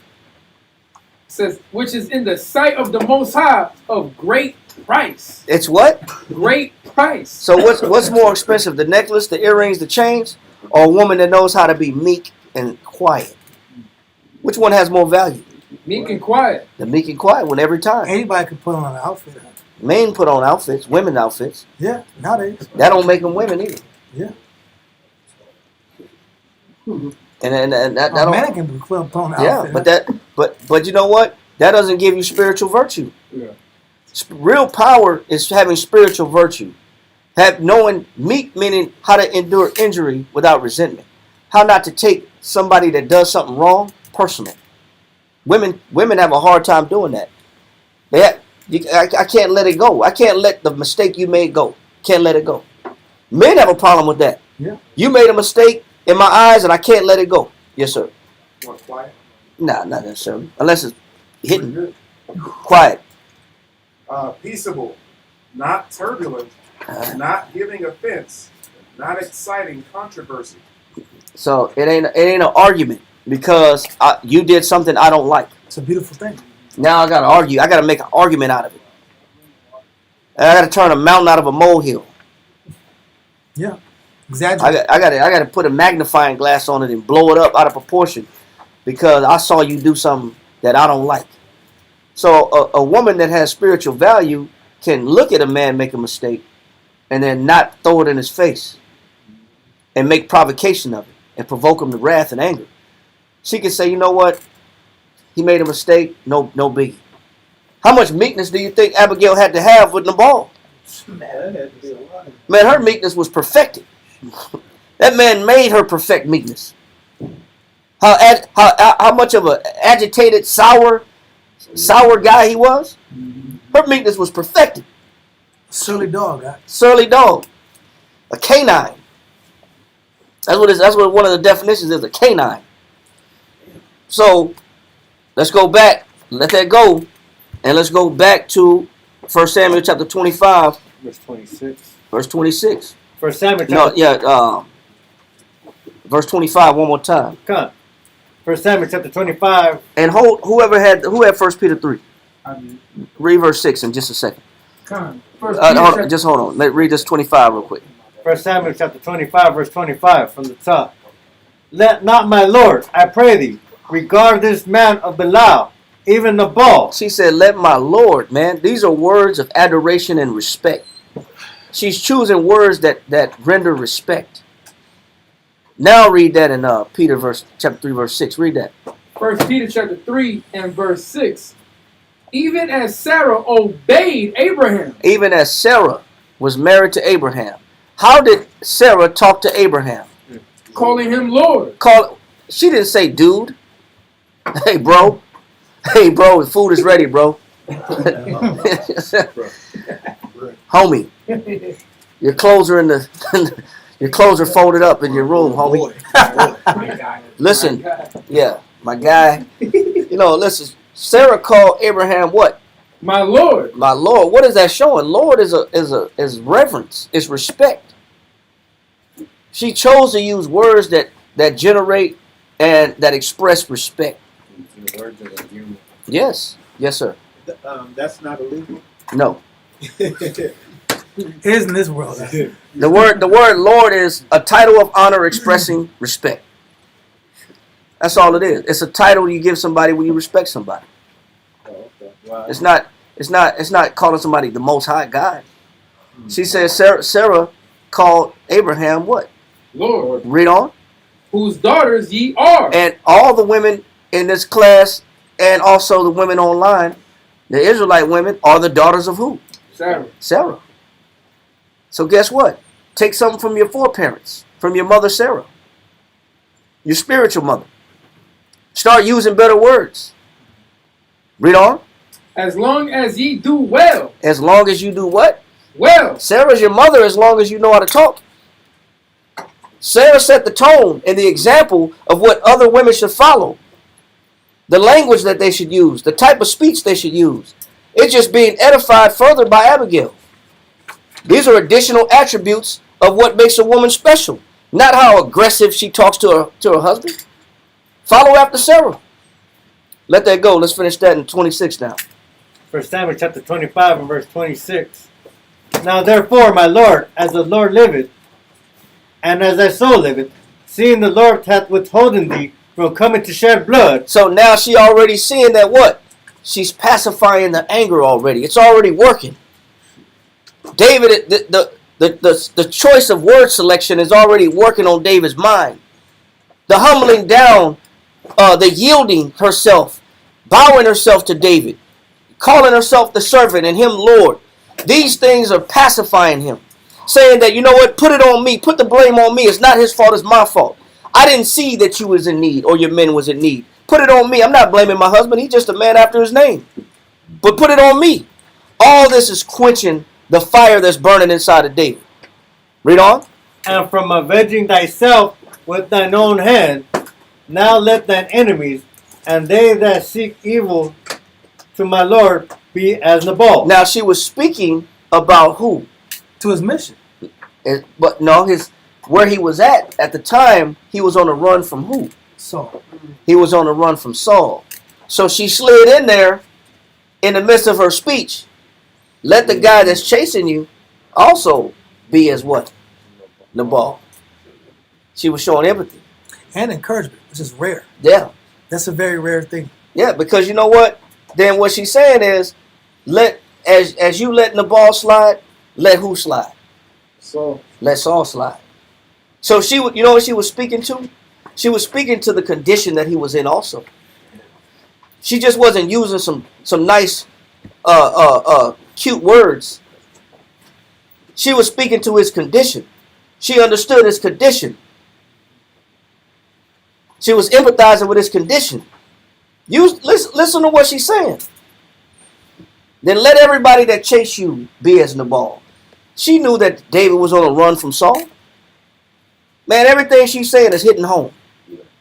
It's talking to what he's going through. Read on. God. Verse 27. And now this blessing which thine handmaid hath brought unto my Lord, let it even be given unto the young men that follow my Lord. And now let this food satisfy the hunger and quench the hunger of your young men. Man, and just that quick, the dynamic changed. David had regret. He had murder on his mind. And just that quick, all that changed. Read on. What is she doing right here? Read on.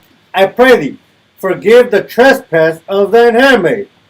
For the Lord will certainly make my Lord a sure house, because my Lord fighteth the battles of the Lord, and evil hath not been found in thee all thy days. And what she's doing is she's giving him encouragement as he's on the run in a desert with 600 men. So she's also strengthening him in word also. She's comforting him and expressing confidence within him, instilling confidence in him. All in the same conversation. Read. Yet a man is risen to pursue thee, and to seek thy soul. She understands that Saul is after him. Read on. But the soul of my Lord shall be bound in the bundle of life with the Lord thy power. You know what? Those are words a man needs to hear when he's on a run. When somebody's trying to kill him. All it takes is Saul to find out where he's at, and Saul got the whole army. That's what a man needs to hear to keep a man fighting. She knew how to keep a man fighting. Keep his spirit up. Not tearing the spirit down. Not kick a man that's already down. She knew how to build him up when he was low. How many women can do that? How many women could recognize a man's condition and build him up in speech and in encouragement versus using the mouth as a weapon? Read. And the souls of thy enemies, them shall he sling out as out the middle of the sling. Read on. And it shall come to pass, when the Lord shall have done to my Lord according to all the good that he hath spoken concerning thee, and shall have appointed thee ruler over Israel. And man, that's what a man need to hear. Read on. That there shall be no grief unto thee. That let Nabal be a small thing in your eyes compared to what you're about to inherit. Use the benefit of the doubt. Give this man the benefit of the doubt. He's a dummy. He's a fool. Don't let this fool of a man disrupt the bigger plans that the Most High has in store for you. Read on. That there shall be no grief unto thee, nor offense of heart unto my Lord, either that thou hast shed blood causeless, or that my Lord hath avenged himself. But when the Lord shall have dealt with my Lord, then remember thine handmaid. It said, when the Most High put you up, then remember thy handmaid. What is she doing right here? This is what she's doing. Go to Matthew chapter 5, verse 16. Go to Matthew chapter 5, verse 16. Read this. And then somebody else next brother get Isaiah chapter 58. Whoever the next brother is. Isaiah chapter 58, verse 6 through 10. First scripture, Matthew chapter 5, verse 16. You got it, my woman? Yeah, I get it. All right, get Matthew chapter 5, verse 16. Read that. What is she doing with her speech? Read. Come, Matthew chapter 5, verse 16 reads, let your light so shine before men. What is Abigail doing? Let your light so shine before men. Man, if Abigail is not a breath of fresh air for David, I don't know what is. She's saying all the right words. Her behavior and her posture is acceptable. She's speaking to his condition. She's giving him encouragement. She's quenching his wrath. Man, that spirit of virtue that's inside of Abigail is shining in David's face. Read. Let your light so shine before men, that they may see your good works. It says that they may see your what? Good works. Get ready to read the next verse in Samuel. He says that they see your good works and do what? And glorify your Father which is in heaven. So your light, your influence, the rays of sun that shine from your virtue is supposed to have an impact on other people's lives so that the Most High can come back and get glory from your actions and your behavior. Let's find out if Abigail is letting her light shine in front of David.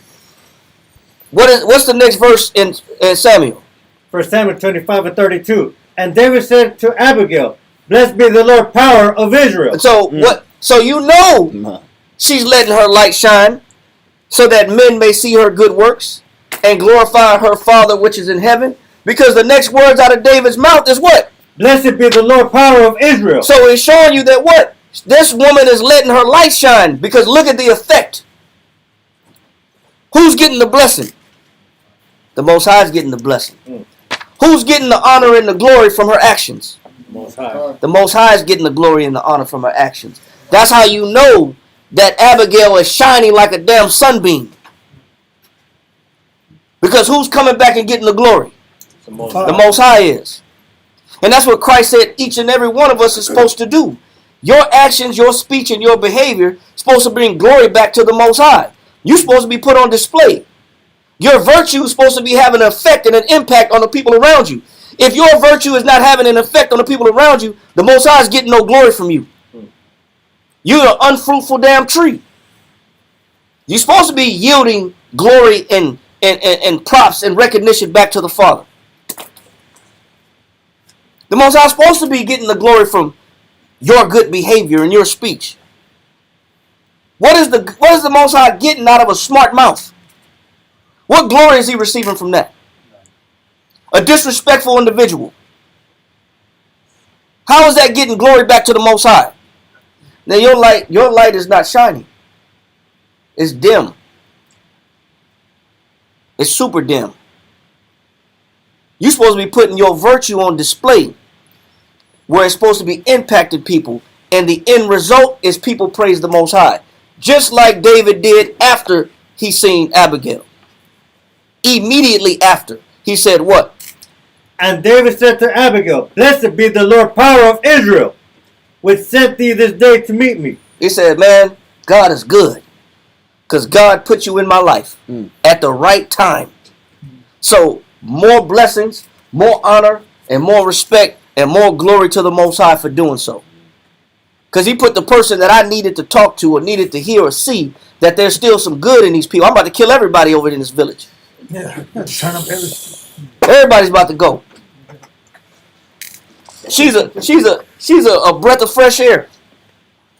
And you know what? It's nothing for David to have done that either. It is nothing for him to have done that. Another day. It is that was business as usual. David, the scriptures say David killed thousands, hundreds of thousands, tens of thousands. 10,000s, yeah. Saul killed thousands. David killed 10,000s, tens of thousands. David fought and killed till the sword cleaved to his hand. The blood dried on his hand. He couldn't get his hand off the sword. It had so much dried blood on it.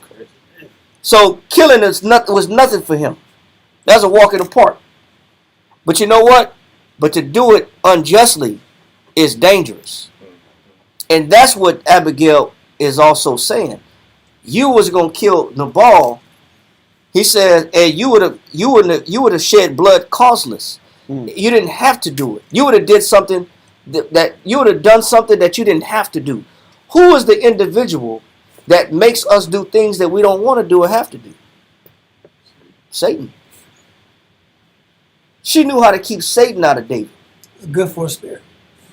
Because Satan is the one that will influence you and motivate you to move your hand against God. That's what Satan was doing in the garden with Christ. That's why Satan told Christ, if thou be the Son of God, take this stone and turn it into bread. Christ came back and said, man shall not live by bread alone, but by every word that proceeded out of the mouth of the Father, the man live. So what was Satan's job in the garden? To get him to move what? Without permission, and to move unjustly. This is what Abigail was saying that David was about to do with Nabal. You was about to let Satan in your heart and kill a man that you didn't have to kill because he's just a fool. And we're going to prove that point. We're going to prove that point. Read that one more time. Tell them where you at. 1 Samuel chapter 25, verse 32. And David said to Abigail, Blessed be the Lord power of Israel, which sent thee this day to meet me. They said, man, God is good because he the one that put the spirit in you to meet me on the way. On a murder show. About to be a murder show. He's the one that met me right on time. Because if I would have got there, it would have been too late. Verse 48. Verse 48, man. And David had 600 men. He left 200 back. He had 400 with him. And they are all men of war. Read. And blessed be thy advice. It said, and blessed be that what? Thy advice. He says, blessed be that advice, man. That advice that Abigail came with soothed David. Read. And blessed be thou, which hast kept me this day from coming to shed blood, and from avenging myself with my own hand. And from avenging myself with my own hands. What do you call that? Let's go to Exodus chapter 21. Now, matter of fact, before we go there, let's get Deuteronomy 17 and 12 first. Let's get Deuteronomy chapter 17, verse 12. And then we're going to get Psalms chapter 19, verse 10. Deuteronomy chapter 6 and verse 12. 17, right? 17. Deuteronomy chapter 17, verse 12. 17. And then we're going to get Psalms chapter 19. We read Psalms earlier. We're going to go back to it. Psalms chapter 19, verse 10 is after that. Okay. Deuteronomy chapter 17 and verse 12. And the man that will do presumptuously. And the man that shall do what? Presumptuously. What does that mean? What does the word presumptuous mean? Somebody give me the definition of presumptuous real quick. What is the word presumptuous? Just keep talking about it like over and over. No. Let's get the definition. Presumptuous. Bold and confident to excess. It says bold and confident to what? Excess. It's bold and confident. It's overconfident to excess. Willful. It's willful, meaning what? It was an opinion. You went off your opinion. You didn't validate your decision. You didn't let somebody troubleshoot your idea. You just went ahead with your plan. You didn't counsel with nobody or get advice from anybody before you made a move or an action. This is why David said to Abigail, blessed be thy advice, man. You know why? Because he was about to be presumptuous. He was about to be willful. See, a lot of people, they do things in life, they get no permission whatsoever to do things. This is the spirit of presumptuousness. I get no permission at all. I get no authorization. I get no clearance. And this is the spirit of boldness. I didn't validate, I didn't counsel, I didn't talk to anybody about it. I just did what I wanted to do. A lot of people move in this spirit. Well, as I see fit. How I want. And I don't talk because I don't want nobody to stop me. Yeah. This is dangerous. The Bible says do nothing without advice. Okay. But what we do is this. We make moves based on our opinion. This is what the Bible calls presumptuous. It's willful. You did it based on your will. You didn't authorize this by anybody. You didn't check this plan by anybody. You didn't let nobody in on your decision. You just did what you wanted to do. That's a dangerous mind frame. That's what Abigail was protecting David from. From just acting out of his own will, his own opinion. Read on in the definition. Done with bold design. It's done with bold design. You let nobody slow you down from doing what you wanted to do. You just did what you wanted to do. It's boldness, man. There's a boldness that's evil, that's not considered confidence. Don't mistake being out of order and willful for being confident. There's a position where you can be overconfident. Yeah. Where you're a little too cocky. Where you're getting beside yourself. When you make decisions and you have authorized individuals that you're supposed to counsel with to make a decision, but you choose not to and just make it. Now you're being overconfident. Now you're being presumptuous. You only want help when you made a mistake and you want to fix it. That's what your idea of counsel is. Yep. Just come to counsel because you want to fix something. Not counsel before I make a mistake. Yep. This is dangerous. So now the verse one more time. Deuteronomy 17 and 12. Deuteronomy chapter 17 and verse 12. And the man that will do presumptuously and will not hearken unto the priest. You got priests for what purpose? What is the job of the priest? To troubleshoot your thoughts.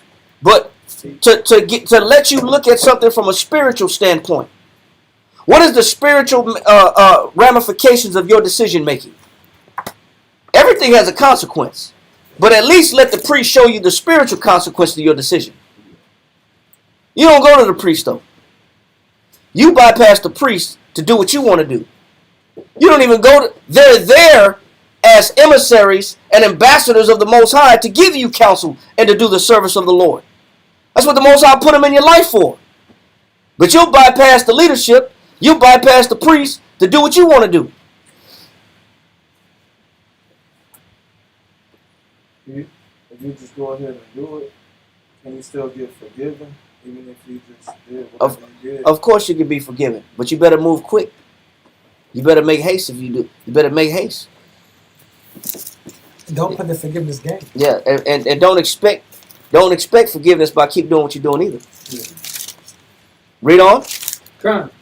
And the man that will do presumptuously and will not hearken unto the priest that standeth to minister there. It said the priests stand to do what? Minister. They're there for your minister. They're your ministers. Minister is a servant. They're there to serve you in spiritual counsel, in spiritual advice, in spiritual perspectives. That's their job, to let you get the spiritual outlook of something. They put on spiritual goggles on your eyes so you can see from a spiritual lens. That's their job. That's what the Most High set up the priest for. But what we'll do is we'll make a decision with no advice, no priest, no authorization, no clearance. We just do. At that point, your spirit is out of order with the Most High first. Then it's out of order with the priest. Then it's out of order with man.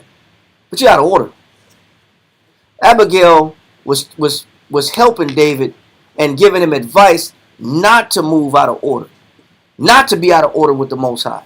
She was showing David through her yielding and her meekness how to pacify his wrath so that he doesn't move presumptuously against the Most High. She was actually protecting David from making a mistake. Read. Come. It says, and will not hearken unto the priest that standeth to minister there before the Most High thy power, or unto the judge, even that man shall die. What does the Most High do with presumptuous individuals? Even that man shall die. Even that man shall what? Die. How does the Most High tolerate presumptuous, bold, cocky, over-cocky individuals? Death ain't always just taking your life away. Death is in other ways also. You can become unproductive. The Most High can strip. The Most High can strip any production coming from you. You don't yield nothing. So, what the Most High does, that's how the Most High deals with individuals that get too cocky. They get too bold. There's pride involved in that. The scriptures say pride is hateful both before the Most High and man. One of the worst things you can do and be one of the most hateful things that God hates of all things of man is pride. It says that in the Bible. Read it. Proverbs 16:6. Read that real quick.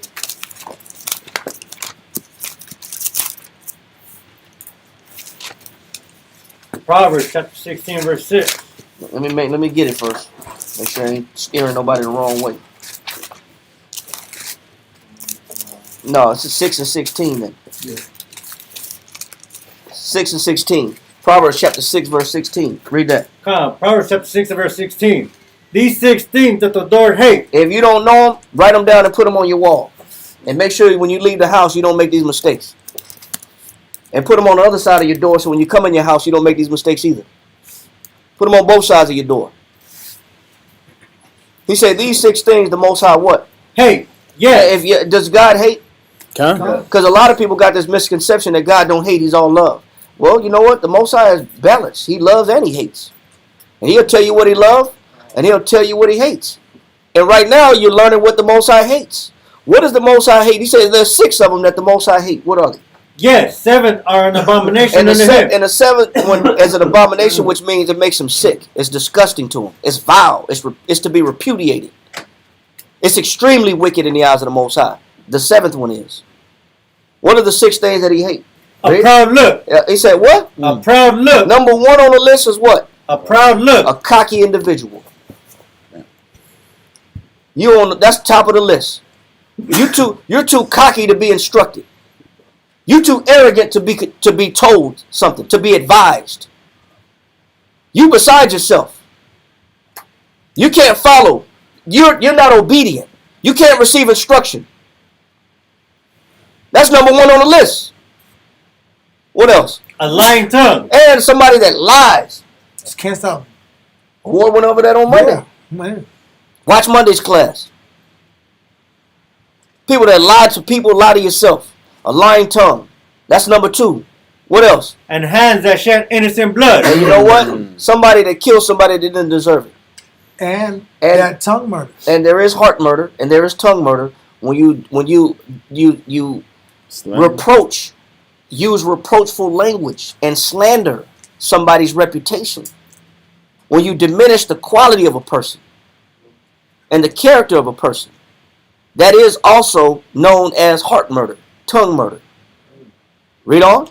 A heart that devises wicked imaginations. And somebody that just keeps coming up with wicked thoughts. They're just constantly plotting to get over it, plotting to scheme.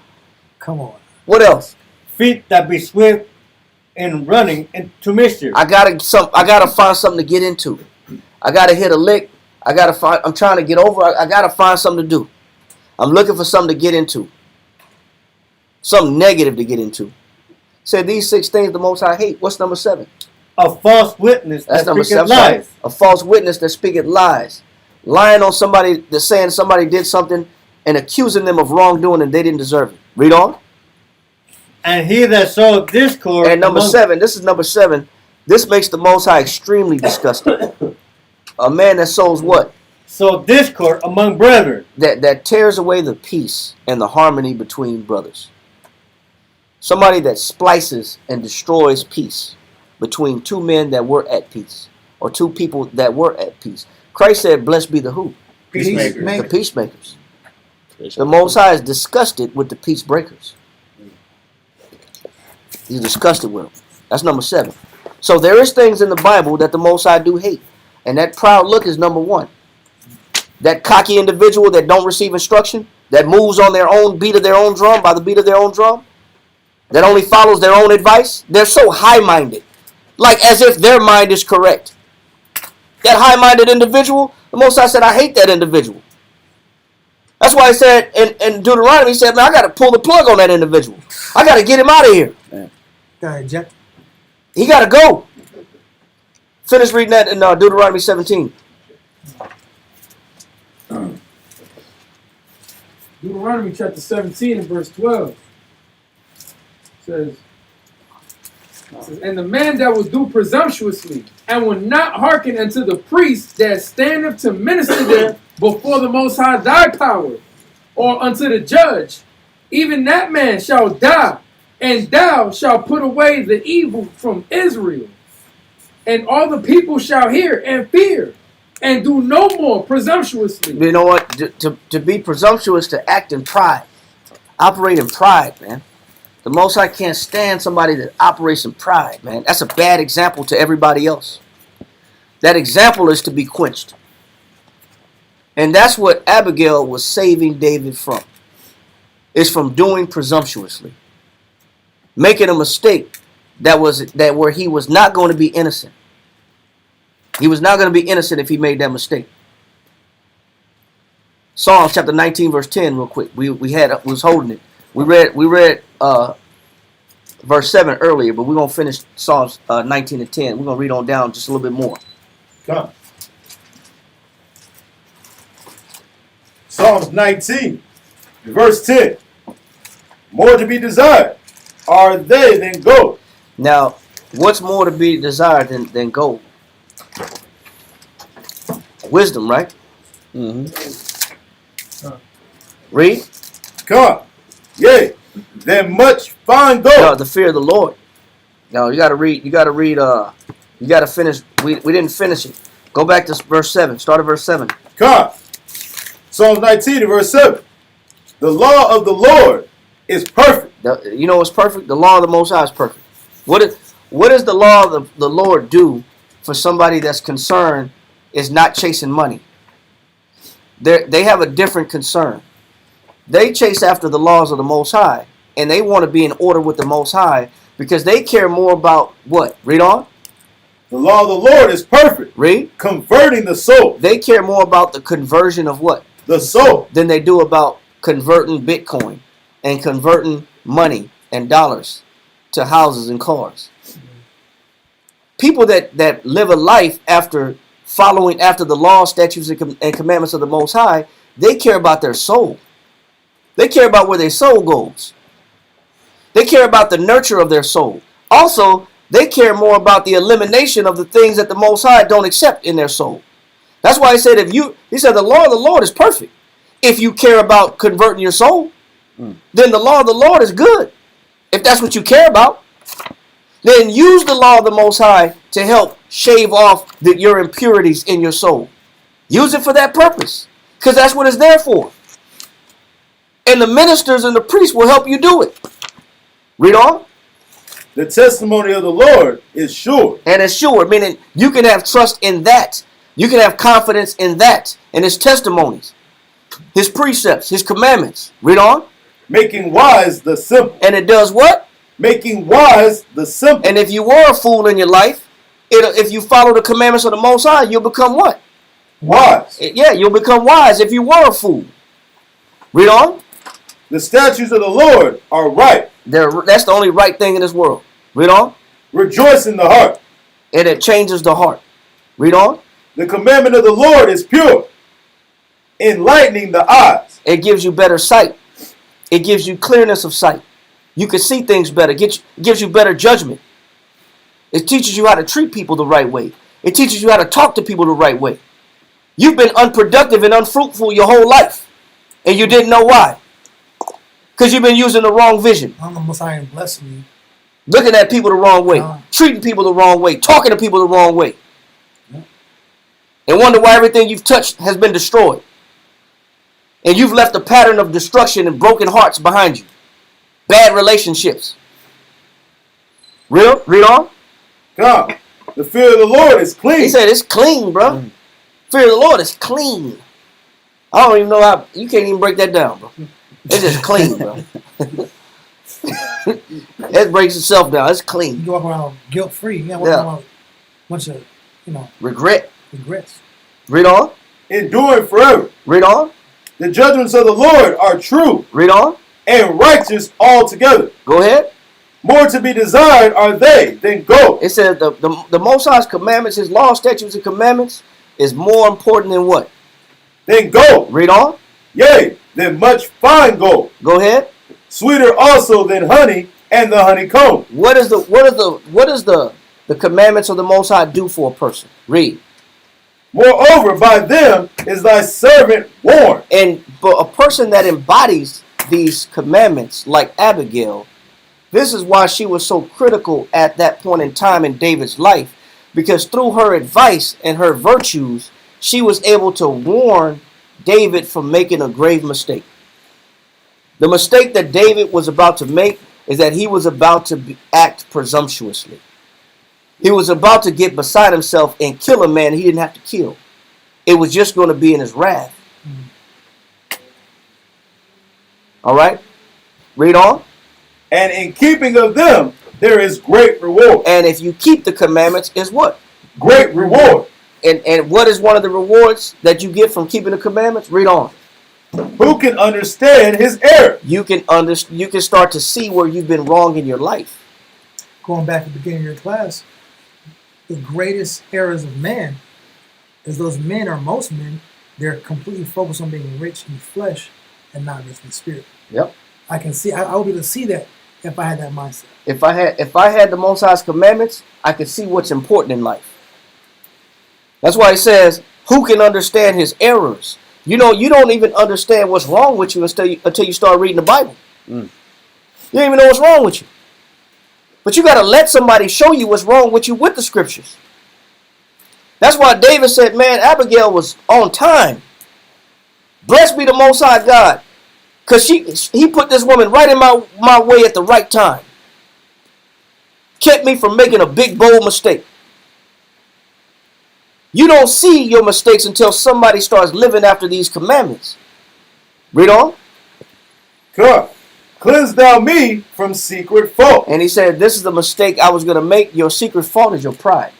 That's everybody's secret damn mistake. Their pride be too strong. I do things that I shouldn't do. I say things that I shouldn't say because my pride got the best of me. How do you know this? Read on. Keep back thy servant also from presumptuous sin. What is David praying for? Keep my soul back from presumptuous sin, from turning up unnecessarily. Don't let my pride get the best of me, is what David is saying. Lord, please help me not let my pride get the best of me. That's a hell of a prayer. That's his prayer. Please, Lord, don't let my pride get the best of me. He had been praying for this anyway. That's why Abigail was right on time. She was an answer to his prayers. Because he'd already been looking for somebody to make sure that keep his pride in check. Because that's what makes everybody error. That's everybody's mistake. That damn secret fault is your pride, your opinion. Because everybody got one. And that makes everybody, that ruins every soul in the world, is your pride. That's why the first thing on the list that the Most High said he hates is what? A proud look. So that's number one. It's not the worst, but it's number one. Because that pride is corrosive, man. That's why David is praying, keep me back from this, man. Don't let my pride get the best of me. And Abigail was, her words, man, her actions brought that right into fruition. Man, he said, whoo, man, I'm glad God put you in my life. Read on. God, keep back thy servant also from presumptuous sin. Why? Read on. Let them not have dominion over me. Because your pride will have what over you? Dominion. It'll have power over you. And that's the worst thing you can do, is start to develop arrogant overconfidence, and because you have an opinion of yourself that really isn't true. So you start talking in certain ways that you shouldn't talk in. You start treating people certain ways that you shouldn't treat them in. You start doing things without authority, without permission, without clearance. You just start acting. And you know what? This is what David is saying, man, don't let me become this individual. Don't let me be like this. Because he knows what has power over people. Pride has power over people. And if you don't let the servants of the Most High or the priests in your life through their counsel keep your pride in check, you in trouble. Read on. God, then shall I be upright. He said, then I'll be all right. I'll be upright. I'll be righteous. Read on. And I shall be innocent from the great transgression. And I shall be innocent from the what? Great transgression. See, he said, I'll be innocent from the great transgression. What is he saying when he says, if I keep my pride in check, I'll be innocent from the great transgression? Go to Exodus chapter 21 and verse 12. Read that. What is that great transgression? Exodus chapter 21 verse 12. Read that. Exodus chapter 21, verse 12. It says, he that smiteth a man so that he die shall be surely put to death. He said, man, if I hurt somebody, I'm really hurting who? Myself. I'm really hurting myself. Read verse 14. Verse 14. But if a man come presumptuously upon his neighbor to slay him with guile. You know what great transgression David was about to do? He was about to come up on Nabal with boldness through his anger, presumptuously through his wrath, and do what? Slay him with guile. And slay him with guile, man. Read on. Thou shalt take him from mine altar. He says, you know what the great transgression is? David said, man, I almost let Nabal strip me away from the presence of the Lord. Because David understood if I would have killed Nabal, the Most High wouldn't mess with me. He wouldn't have nothing to do with me. Both Abigail prayed for that, and David understood that. And he was thankful that somebody was in his life to keep him from doing that, because that's what he was about to do. He was about to tear down his own relationship with the Father by killing Nabal. I'm about to displace myself with the Lord. And that's why he said, man, he kept me from the great transgression. You know what David don't want to do? I don't want to let nobody interfere with my relationship with the Father. Even an enemy, even a fool, even a clown. I'm not about to let this clown come between me and my relationship with the Father. That would have been the worst mistake David could have made. Lose his relationship with the Father over a fool. That's why David said, man, I'm glad you kept me from the great transgression, which is for me to act presumptuously and take this man out and ruin my relationship with the Father. Over a fool? And it's not like he wasn't used to killing. It's not like It'd have been nothing. foreign. He had never done it. It would have been easy. But you know what? For that reason, though, he wouldn't have been innocent. Yep. He wouldn't have been innocent because it was out of arrogance. And the Most High is not dealing with somebody that's acting out of arrogance. So David would have let Nabal steal his salvation and his position as future king. He said, what? It says, but if a man come presumptuously upon his neighbor to slay him with guile, thou shalt take him from mine altar, that he may die. That he may what? Die. So what he's saying is, listen, I don't want this man at my altar. I don't want this man sacrificing to me. This man don't believe in me. He believes in himself. He believes more in himself than he does in me. So I don't want that man next to me. David almost got caught slipping in his anger. He almost got caught slipping in his wrath.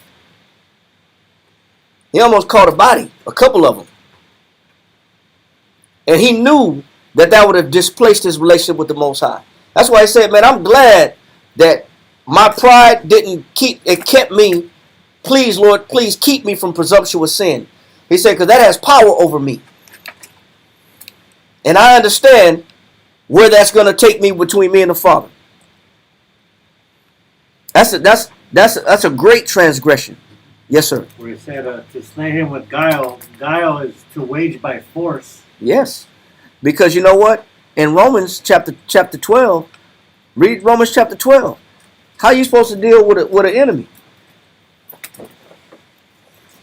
How are you supposed to deal with your enemies? You just supposed to take matters on your own hands? Romans chapter 12, verse 9. Romans chapter 12 and verse 9. Let love be without dissimulation. Go ahead. Abhor that which is evil. Go ahead. Cleave to that which is good. Go ahead. Be kindly affectioned one to another with brotherly love, and honor, preferring one another. Not slothful in business, fervent in spirit, serving the Lord. Go ahead. Rejoicing in hope, patient in tribulation. Patient in what? In tribulation. You're supposed to be patient in tribulation. When your enemies are against you or the situations against you, you're supposed to be patient in tribulation. Read on. Continuing instant in prayer, distributing to the necessity of saints. Read on. Given to hospitality. Given to hospitality. What else? Bless them which persecute you. And you're supposed to bless them that do what? Persecute you. What are you supposed to do if you're in the Most High in Christ? If you're in the Most High in Christ, if you're in the right spirit, you're supposed to be blessing them that do what? Persecute you. You're supposed to be blessing them that persecute you. David was about to slay a man that was persecuting him. He wasn't about to bless him with the sword. Read on. Bless and not curse. And not what? And curse not. Read on. Rejoice with them that do rejoice, and weep with them that weep. Be of the same mind one towards another. Mind not high things. It says, mind not high things, which is what? Your opinion. Don't embrace your opinion. Read. But condescend to men of low estate. Come down off your opinion, your high horse. Read on. Be not wise in your own conceits. Don't let your mind get the best of you. Don't let your opinion get the best of you. This is what David was praying for. Keep me away from secret faults. Keep me away from the great transgression, which is to do presumptuously. Let me stay out of my opinion. Read on.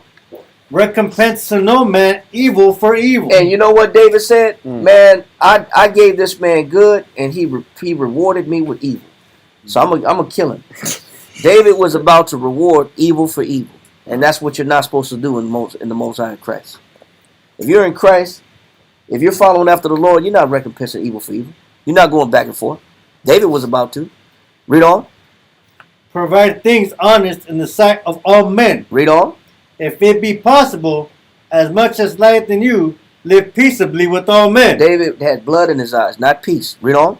Dearly beloved, avenge not yourself. And David was about to take vengeance on who? Nabal. He would have been out the spirit. The Most High would have not blessed David to be the future king with a man that's operating out the spirit. The Most High would have did away with him. Why did the Most High do away with Saul? He did presumptuously. Because he did presumptuously. Do not so presumptuously. He said, oh, that's why Samuel told him to obey is better than sacrifice. Yeah. And to hearken than a fat of rams. He said obedience is better than sacrifice. Saul didn't listen, so the Most High removed him. And if David would have acted presumptuously, the Most High would have removed him. Read. It says, but rather give place unto wrath. He said you're supposed to give place for wrath. What he's saying is you're supposed to let the Most High intervene between you and the person that's against you. You're supposed to take your hands and your gloves off. You know what? This is not a matter of me and this person. This is a battle between the Most High and this person. I don't have to avenge myself. Read on. For it is written, vengeance is mine. Because who will repay people that do you evil? The Father. The Most High will fight for you. As long as you're not fighting for yourself and you're not being presumptuous. The Most High will step into your battles when you step out of the way. It's true. He said, vengeance is mine. Read on. I will repay, saith the Lord. The Most High said, I'll repay, saith the Lord. Finish that in Psalms 19 and 13 and 14. Okay. Psalm 19, verse 13. Keep back thy servant also from presumptuous sin. And that's what Abigail did. Abigail kept David back from presumptuous sin. Abigail was able to maintain the relationship between David and the Most High by pacifying his wrath, keeping him in good standings with the Father. Read on. God, let them not have dominion over me. He said, let them not have dominion over me. Then shall I be upright. He said, then I'll have the right mind frame. Read on. And I shall be innocent from the great transgression. And I'll be innocent. That great transgression is about to offend the Most High, my relationship with the Father.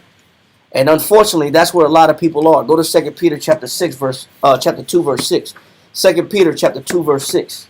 Let's go to 2 Peter chapter 2, verse 6, and then we're going back to we're going to go Ephesians chapter 6 after 2 Peter chapter 2, verse 6. Read that.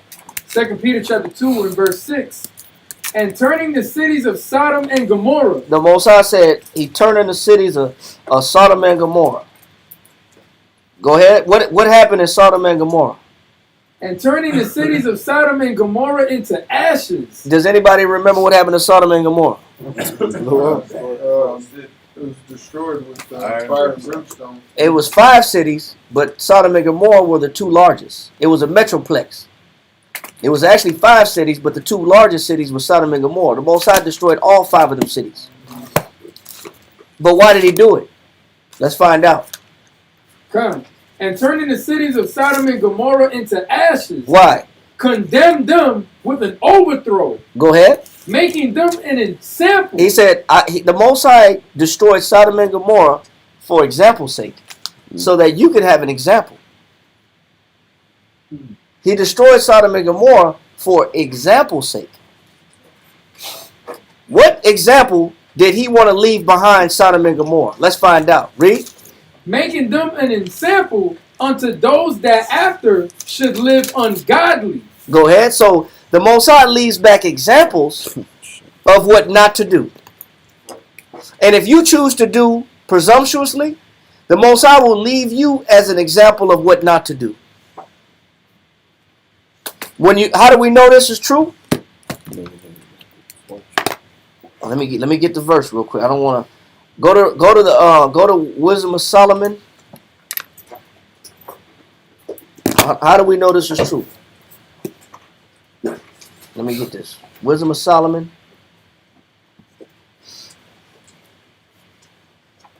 And get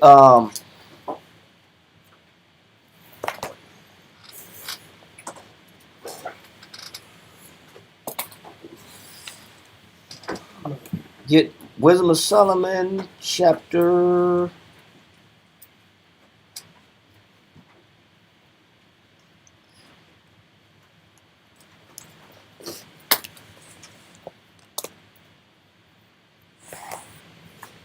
chapter 10, verse 8.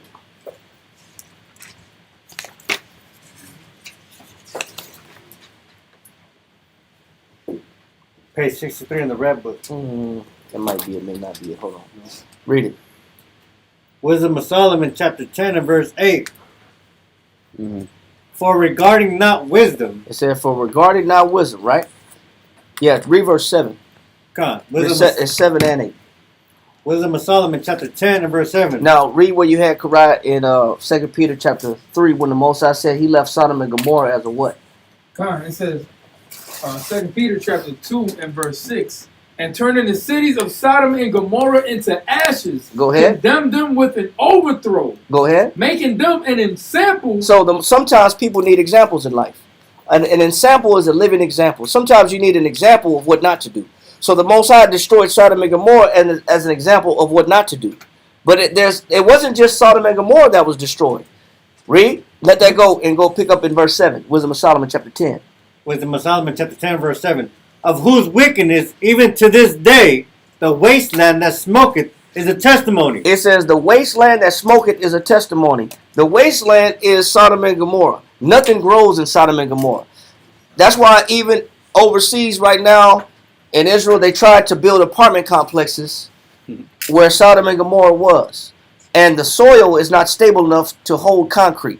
It constantly caves in and creates caverns and clefts, and it bottoms out. All the foundations fall apart when they try to build a high rise right where Sodom and Gomorrah was. Can't happen. The soil can't sustain, the ash can't sustain the weight of a city. So, matter of fact, often people that walk in Sodom and Gomorrah fall between these ash deposits, and they fall and they die and suffocate in these little hollow. The ground actually sucks them up. I love that. In these little crevices, it gives way, and they actually go 20 feet down and end up dying by themselves.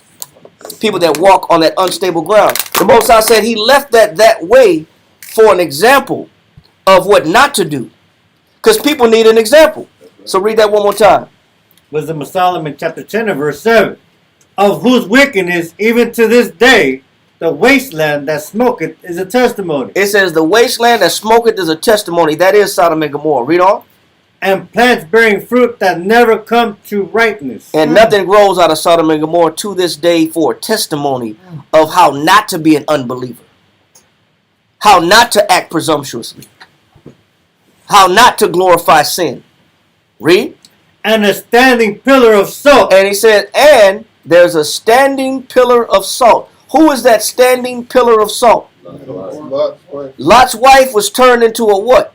Pillar of salt. And that pillar of salt was said to be around even up until the time of Josephus.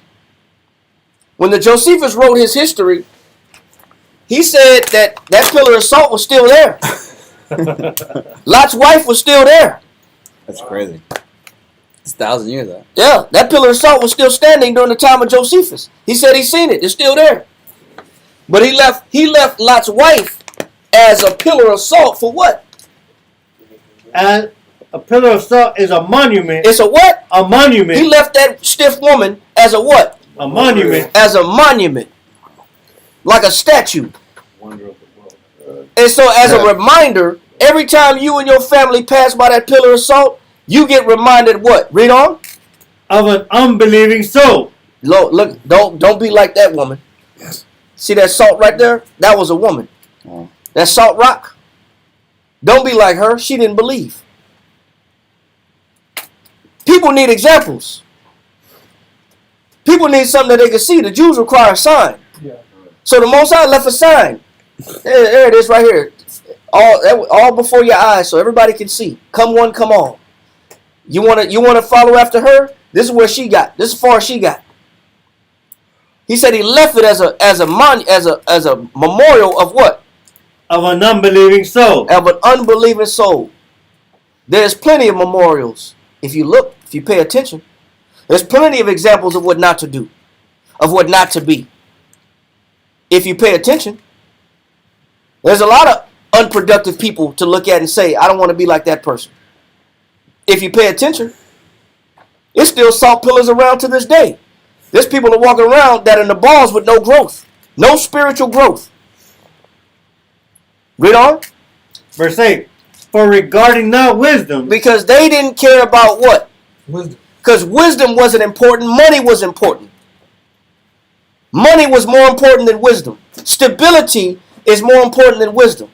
A furnished household was more important than Lot's wife escape. Comfort was more important than evacuation. There's many examples for people that don't give a damn about wisdom. Then you'll be one of those examples. The Most High will use you as an example of what not to be. Read on. They get not only this hurt. He said they didn't get this hurt only. Read on. In the world, in this life. Read on. That they knew not the things which were good. Go ahead. But also left behind them to the world a memorial of their foolishness. It said, man, those are Nabals, bro. Them statues are statues of Nabals. Is folly not with him? Is folly not with them? The Most High got a bunch of Nabals. Some are just standing still. There's a bunch of Nabals. There's a bunch of fools. The Most High know that our people need examples. Now I'll go back to where you was at in 2 Peter chapter 2 and read verse 6. 2 Peter chapter 2 and verse 6. And turning the cities of Sodom and Gomorrah into ashes, condemned them with an overthrow, making them an ensample unto those that after should live ungodly. It said, man, that those that after should live ungodly, meaning this is the result of what would happen to me if I decide to live ungodly. If I decide to start getting too cocky and too arrogant and being my pride, that is going to happen to me. The Most High is going to stiffen me up. Oh, man. Read on. Verse 7. And delivered just Lot, vexed with the filthy conversation of the wicked. For that righteous man, dwelling among them in seeing and hearing, vexed his righteous soul from day to day. He said, man, Lot hated living in Sodom and Gomorrah. A bunch of punks. Wow. Excuse my language. Because, nowadays you can't say certain things. But Lot hated living there in Sodom and Gomorrah. Read on. It says, vexed his righteous soul from day to day with their unlawful deeds. Yeah, that activity between Sodomites is unlawful. Read on. The Most High knoweth how to deliver the godly out of temptation. David was delivered through Abigail out of what? Temptation. Out of temptation. He was tempted to slay Nabal and ruin his future. Read on. And to reserve the unjust until the day of judgment to be punished. Go ahead. But chiefly, them that walk after the flesh in the lust of uncleanness. It says, but more importantly, the ones who the Most High is going to punish is the ones that do what they want to do and can't be told anything. The ones that's going to get the worst, equivalent to Sodom and Gomorrah, are those that do what? Read on. That walk after the flesh in the lust of uncleanliness. Go ahead. And despise government. They don't like following instruction. They don't honor elders. They don't honor priests. They don't honor council. They don't honor people that have the authority over them. They don't respect authority. They despise governments. Read on. Presumptuous are they. And he says they're what? Presumptuous. They're presumptuous. They're cocky. They're bold. They do things without permission. Read on. Self-will. And they're what? Self-will. And they're self-will. The ones that's going to have it worse than Lot, than Lot's wife, is those that in this day and age, they're self-willed. They're self-propelled. They're self-motivated. They do what they want to do. They don't listen to nobody. Self-made. They obey self. They don't receive instruction. Can't counsel them. They don't look for advice. They despise wisdom. They're self-willed. I navigate my own life. I'm my own pilot. Okay. Read on. They are not afraid to speak evil of dignities, whereas angels, which are greater in power and might, bring not railing accusation against them before the Most High. Even angels know how to be in order. And they're justified at accusing somebody. They're mightier in power, but they don't. They know how to speak. Read on. But these, as natural brute beasts. He said, but these are beasts. They look at authority right in their face, and they give the authority a piece of their mind. I got to tell you how I feel. Okay. That's pride. Okay. Let's see how far that goes. Read on. But these, as natural brute beasts, made to be taken and destroyed, speak evil of the things that they understand not, and shall utterly perish in their own corruption. Just like Nabal. That's how you know Nabal is a prototype of a mind frame. Nabal is an archetype of a mindset. But so is Abigail. Abigail's mind frame is a forerunner of how to please the Father. Nabal's mind frame is an example of how to get your life cut short and how to anger the Most High. These stories are more than stories. These are behaviors. These are thoughts. These are actions. These are attitudes. These are mental concepts. These are speeches. This is a way of life that some people have and hold on to. We're not just reading a story from 2,000 years ago, 3,000 years ago. These mind frames exist on earth today. And you have to make sure that you're not guilty of it. Because the end result is the same. Let's go back and finish that in 1 Samuel.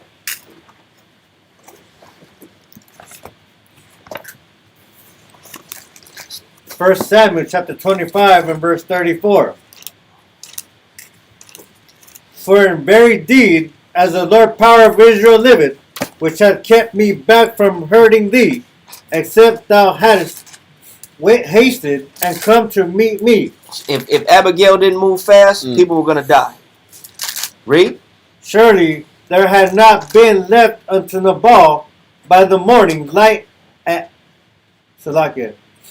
It says, surely there had not been left unto Nabal by the morning light any that pisseth against the wall. Go ahead.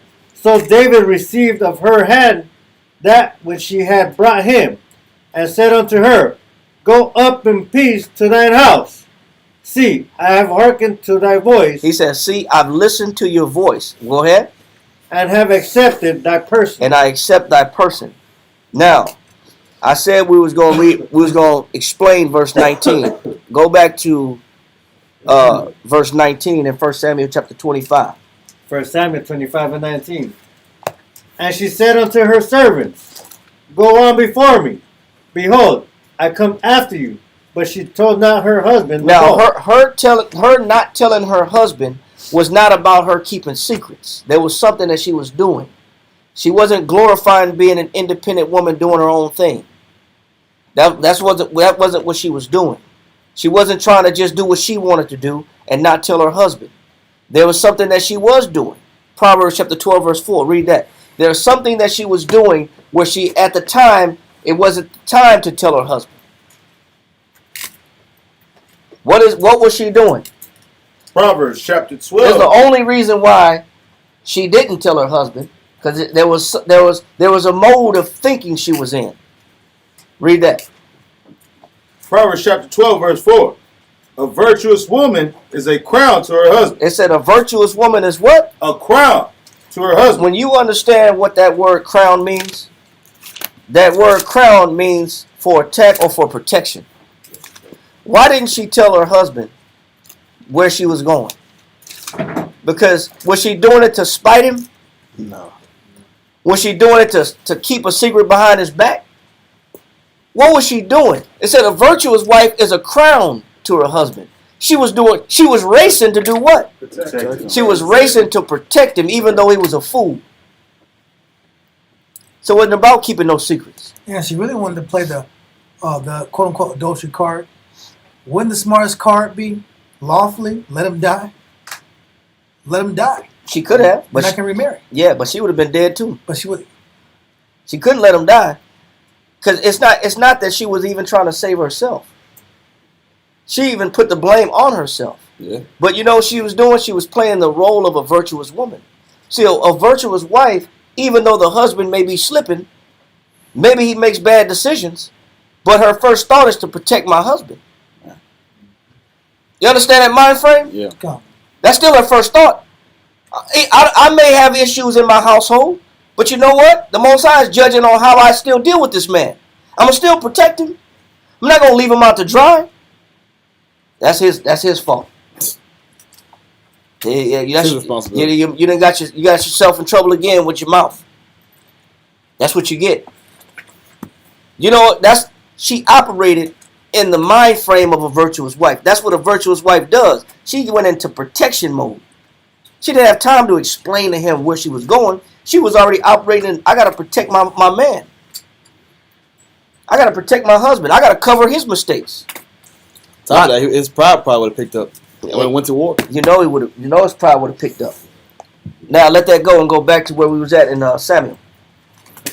You want that, man? Verse 36. 1 Samuel chapter 25 and verse 36. And Abigail came to Nabal, and behold, he held a feast in his house, like the feast of a king. Hey, while this guy's wife was on a mission to save his life, That's horrible. he was there. He was back at the house partying, oblivious to what the hell's going on, He about to the danger that's upon him. Read. And Nabal's heart was merry within him. It said, and his heart was what? marry. He was Mary. having a Not a blast, care in man. the world, actually. He was on top of the world, man. He was living it up. Go ahead. For he was very drunken. And he was drunk. Yeah, he said mentioned that earlier. Yeah, I ain't gonna go into it, but he was drunk. He said he was drunken. Go ahead. Wherefore she told him nothing, And also, she still didn't tell him nothing. Go ahead. less or more, until the morning light. She said, I'll wait till the morning light to let him know what happened. Not to ruin his mood. I'm not going to ruin his mood. How do you know that's true? Go to Ecclesiastes 31. Go to Ecclesiastes 31 in the Apocrypha, and it's going to explain why she didn't tell him why he was in his best mood, in full of liquor. Ecclesiastes chapter 31, verse start at verse 31. Come. Ecclesiastes chapter 31 and verse 31. Read that. Rebuke not thy neighbor at the wine. It says, don't start bringing something up to somebody Getting and problems. tell them what they was wrong at and the mistakes they was making. It says, why they at the wine. Man. That's how people get killed. That's how things go bad. Leave that person alone when they at the wine. When they getting toasted, they lit, they ain't going to remember what happened anyway. Leave them alone. It's fun, man. But it's also about respect, because she had respect. And this is how you know she had respect. Read on. Rebuke not thy neighbor at the wine. She could have came back and accused him of almost killing the whole family. Yeah. But how you know she had more respect than that? Read on. And despise him not in his mirth. But she didn't want to ruin his what? His happiness. His huh? happiness. That's crazy. See, you know what? A good woman understands timing. I know you just came in from work. I know you back hurting and you're tired. But is this the time to bring up the fact that you make mistakes? Is this the time to talk about what you always do wrong? I know you had a hard day at work. That's the perfect time. But I gotta talk about Icing on the cake, guys. yeah. Oh my goodness. War app. How come you going straight to the room? Let's talk about what happened today. Oh my gosh. That man need a couple minutes, man. That's how you knew she was virtuous. Because she understood timing. She knew timing perfectly. She knew let this man enjoy himself. He drunk as hell. I'll talk to him in the morning. Women need to learn something from this. All women need to learn something from Abigail, especially if you're married or you plan on ever being married, or just being acceptable in the eyes of the Most High. You got to know timing. Brothers don't know timing either. Brothers like to bring stuff out at the wrong time too. Brothers be out of season as well. Read on. Come. Give him no despiteful words. It said, give him what? No despiteful words. She could have went off on him and said, man, I saved your damn drunk life. But she chose not to. She had more virtue than that. Here you go again, getting the whole family in trouble. Didn't have to. It wasn't in her mind to do it. She was too meek for that. She was too quiet for that. Read on. and press not upon him with urging him to drink. And don't, oh man, you drunk, drink some more. There's a lot of drunks. There's a lot of drunks in Israel, bro. Unfortunately, that's a lesson for itself in itself. But she understood timing. That's why she said, "I'll tell him in the morning that death was upon him." Let's finish this chapter. 1 Samuel chapter 25, verse 37. But it came to pass in the morning when the wine was gone out of Nabal, and his wife had told him these things, that his heart died within him. Man, he had a stroke.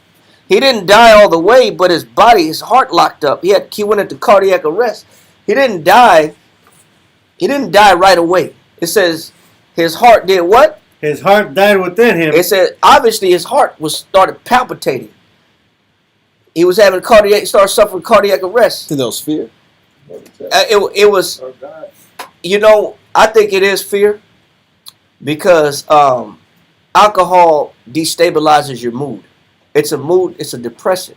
Yeah. It's a downer. Alcohol is not something that lifts you up. It's something that brings you down.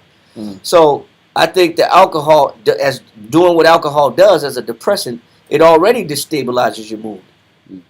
So I think it just kicked him over the edge. He said his heart died within him. Read on. And he became as a stone. And just like that pillar of salt that the Most High made Lot's wife out of, stiffen you up. He became like a stone. A lot of times when your heart stops working, what happens is your body's not pumping fluid. So you get bloated because there's no circulation because your heart's barely working and you're not moving. And the belly gets distended and hard like a basketball. That's one sign that your organs are being attacked or infected or they're failing because your body starts to stiffen up because there's no circulation. So you start to bloat and stiff. Rigor mortis starts to set in before you even die.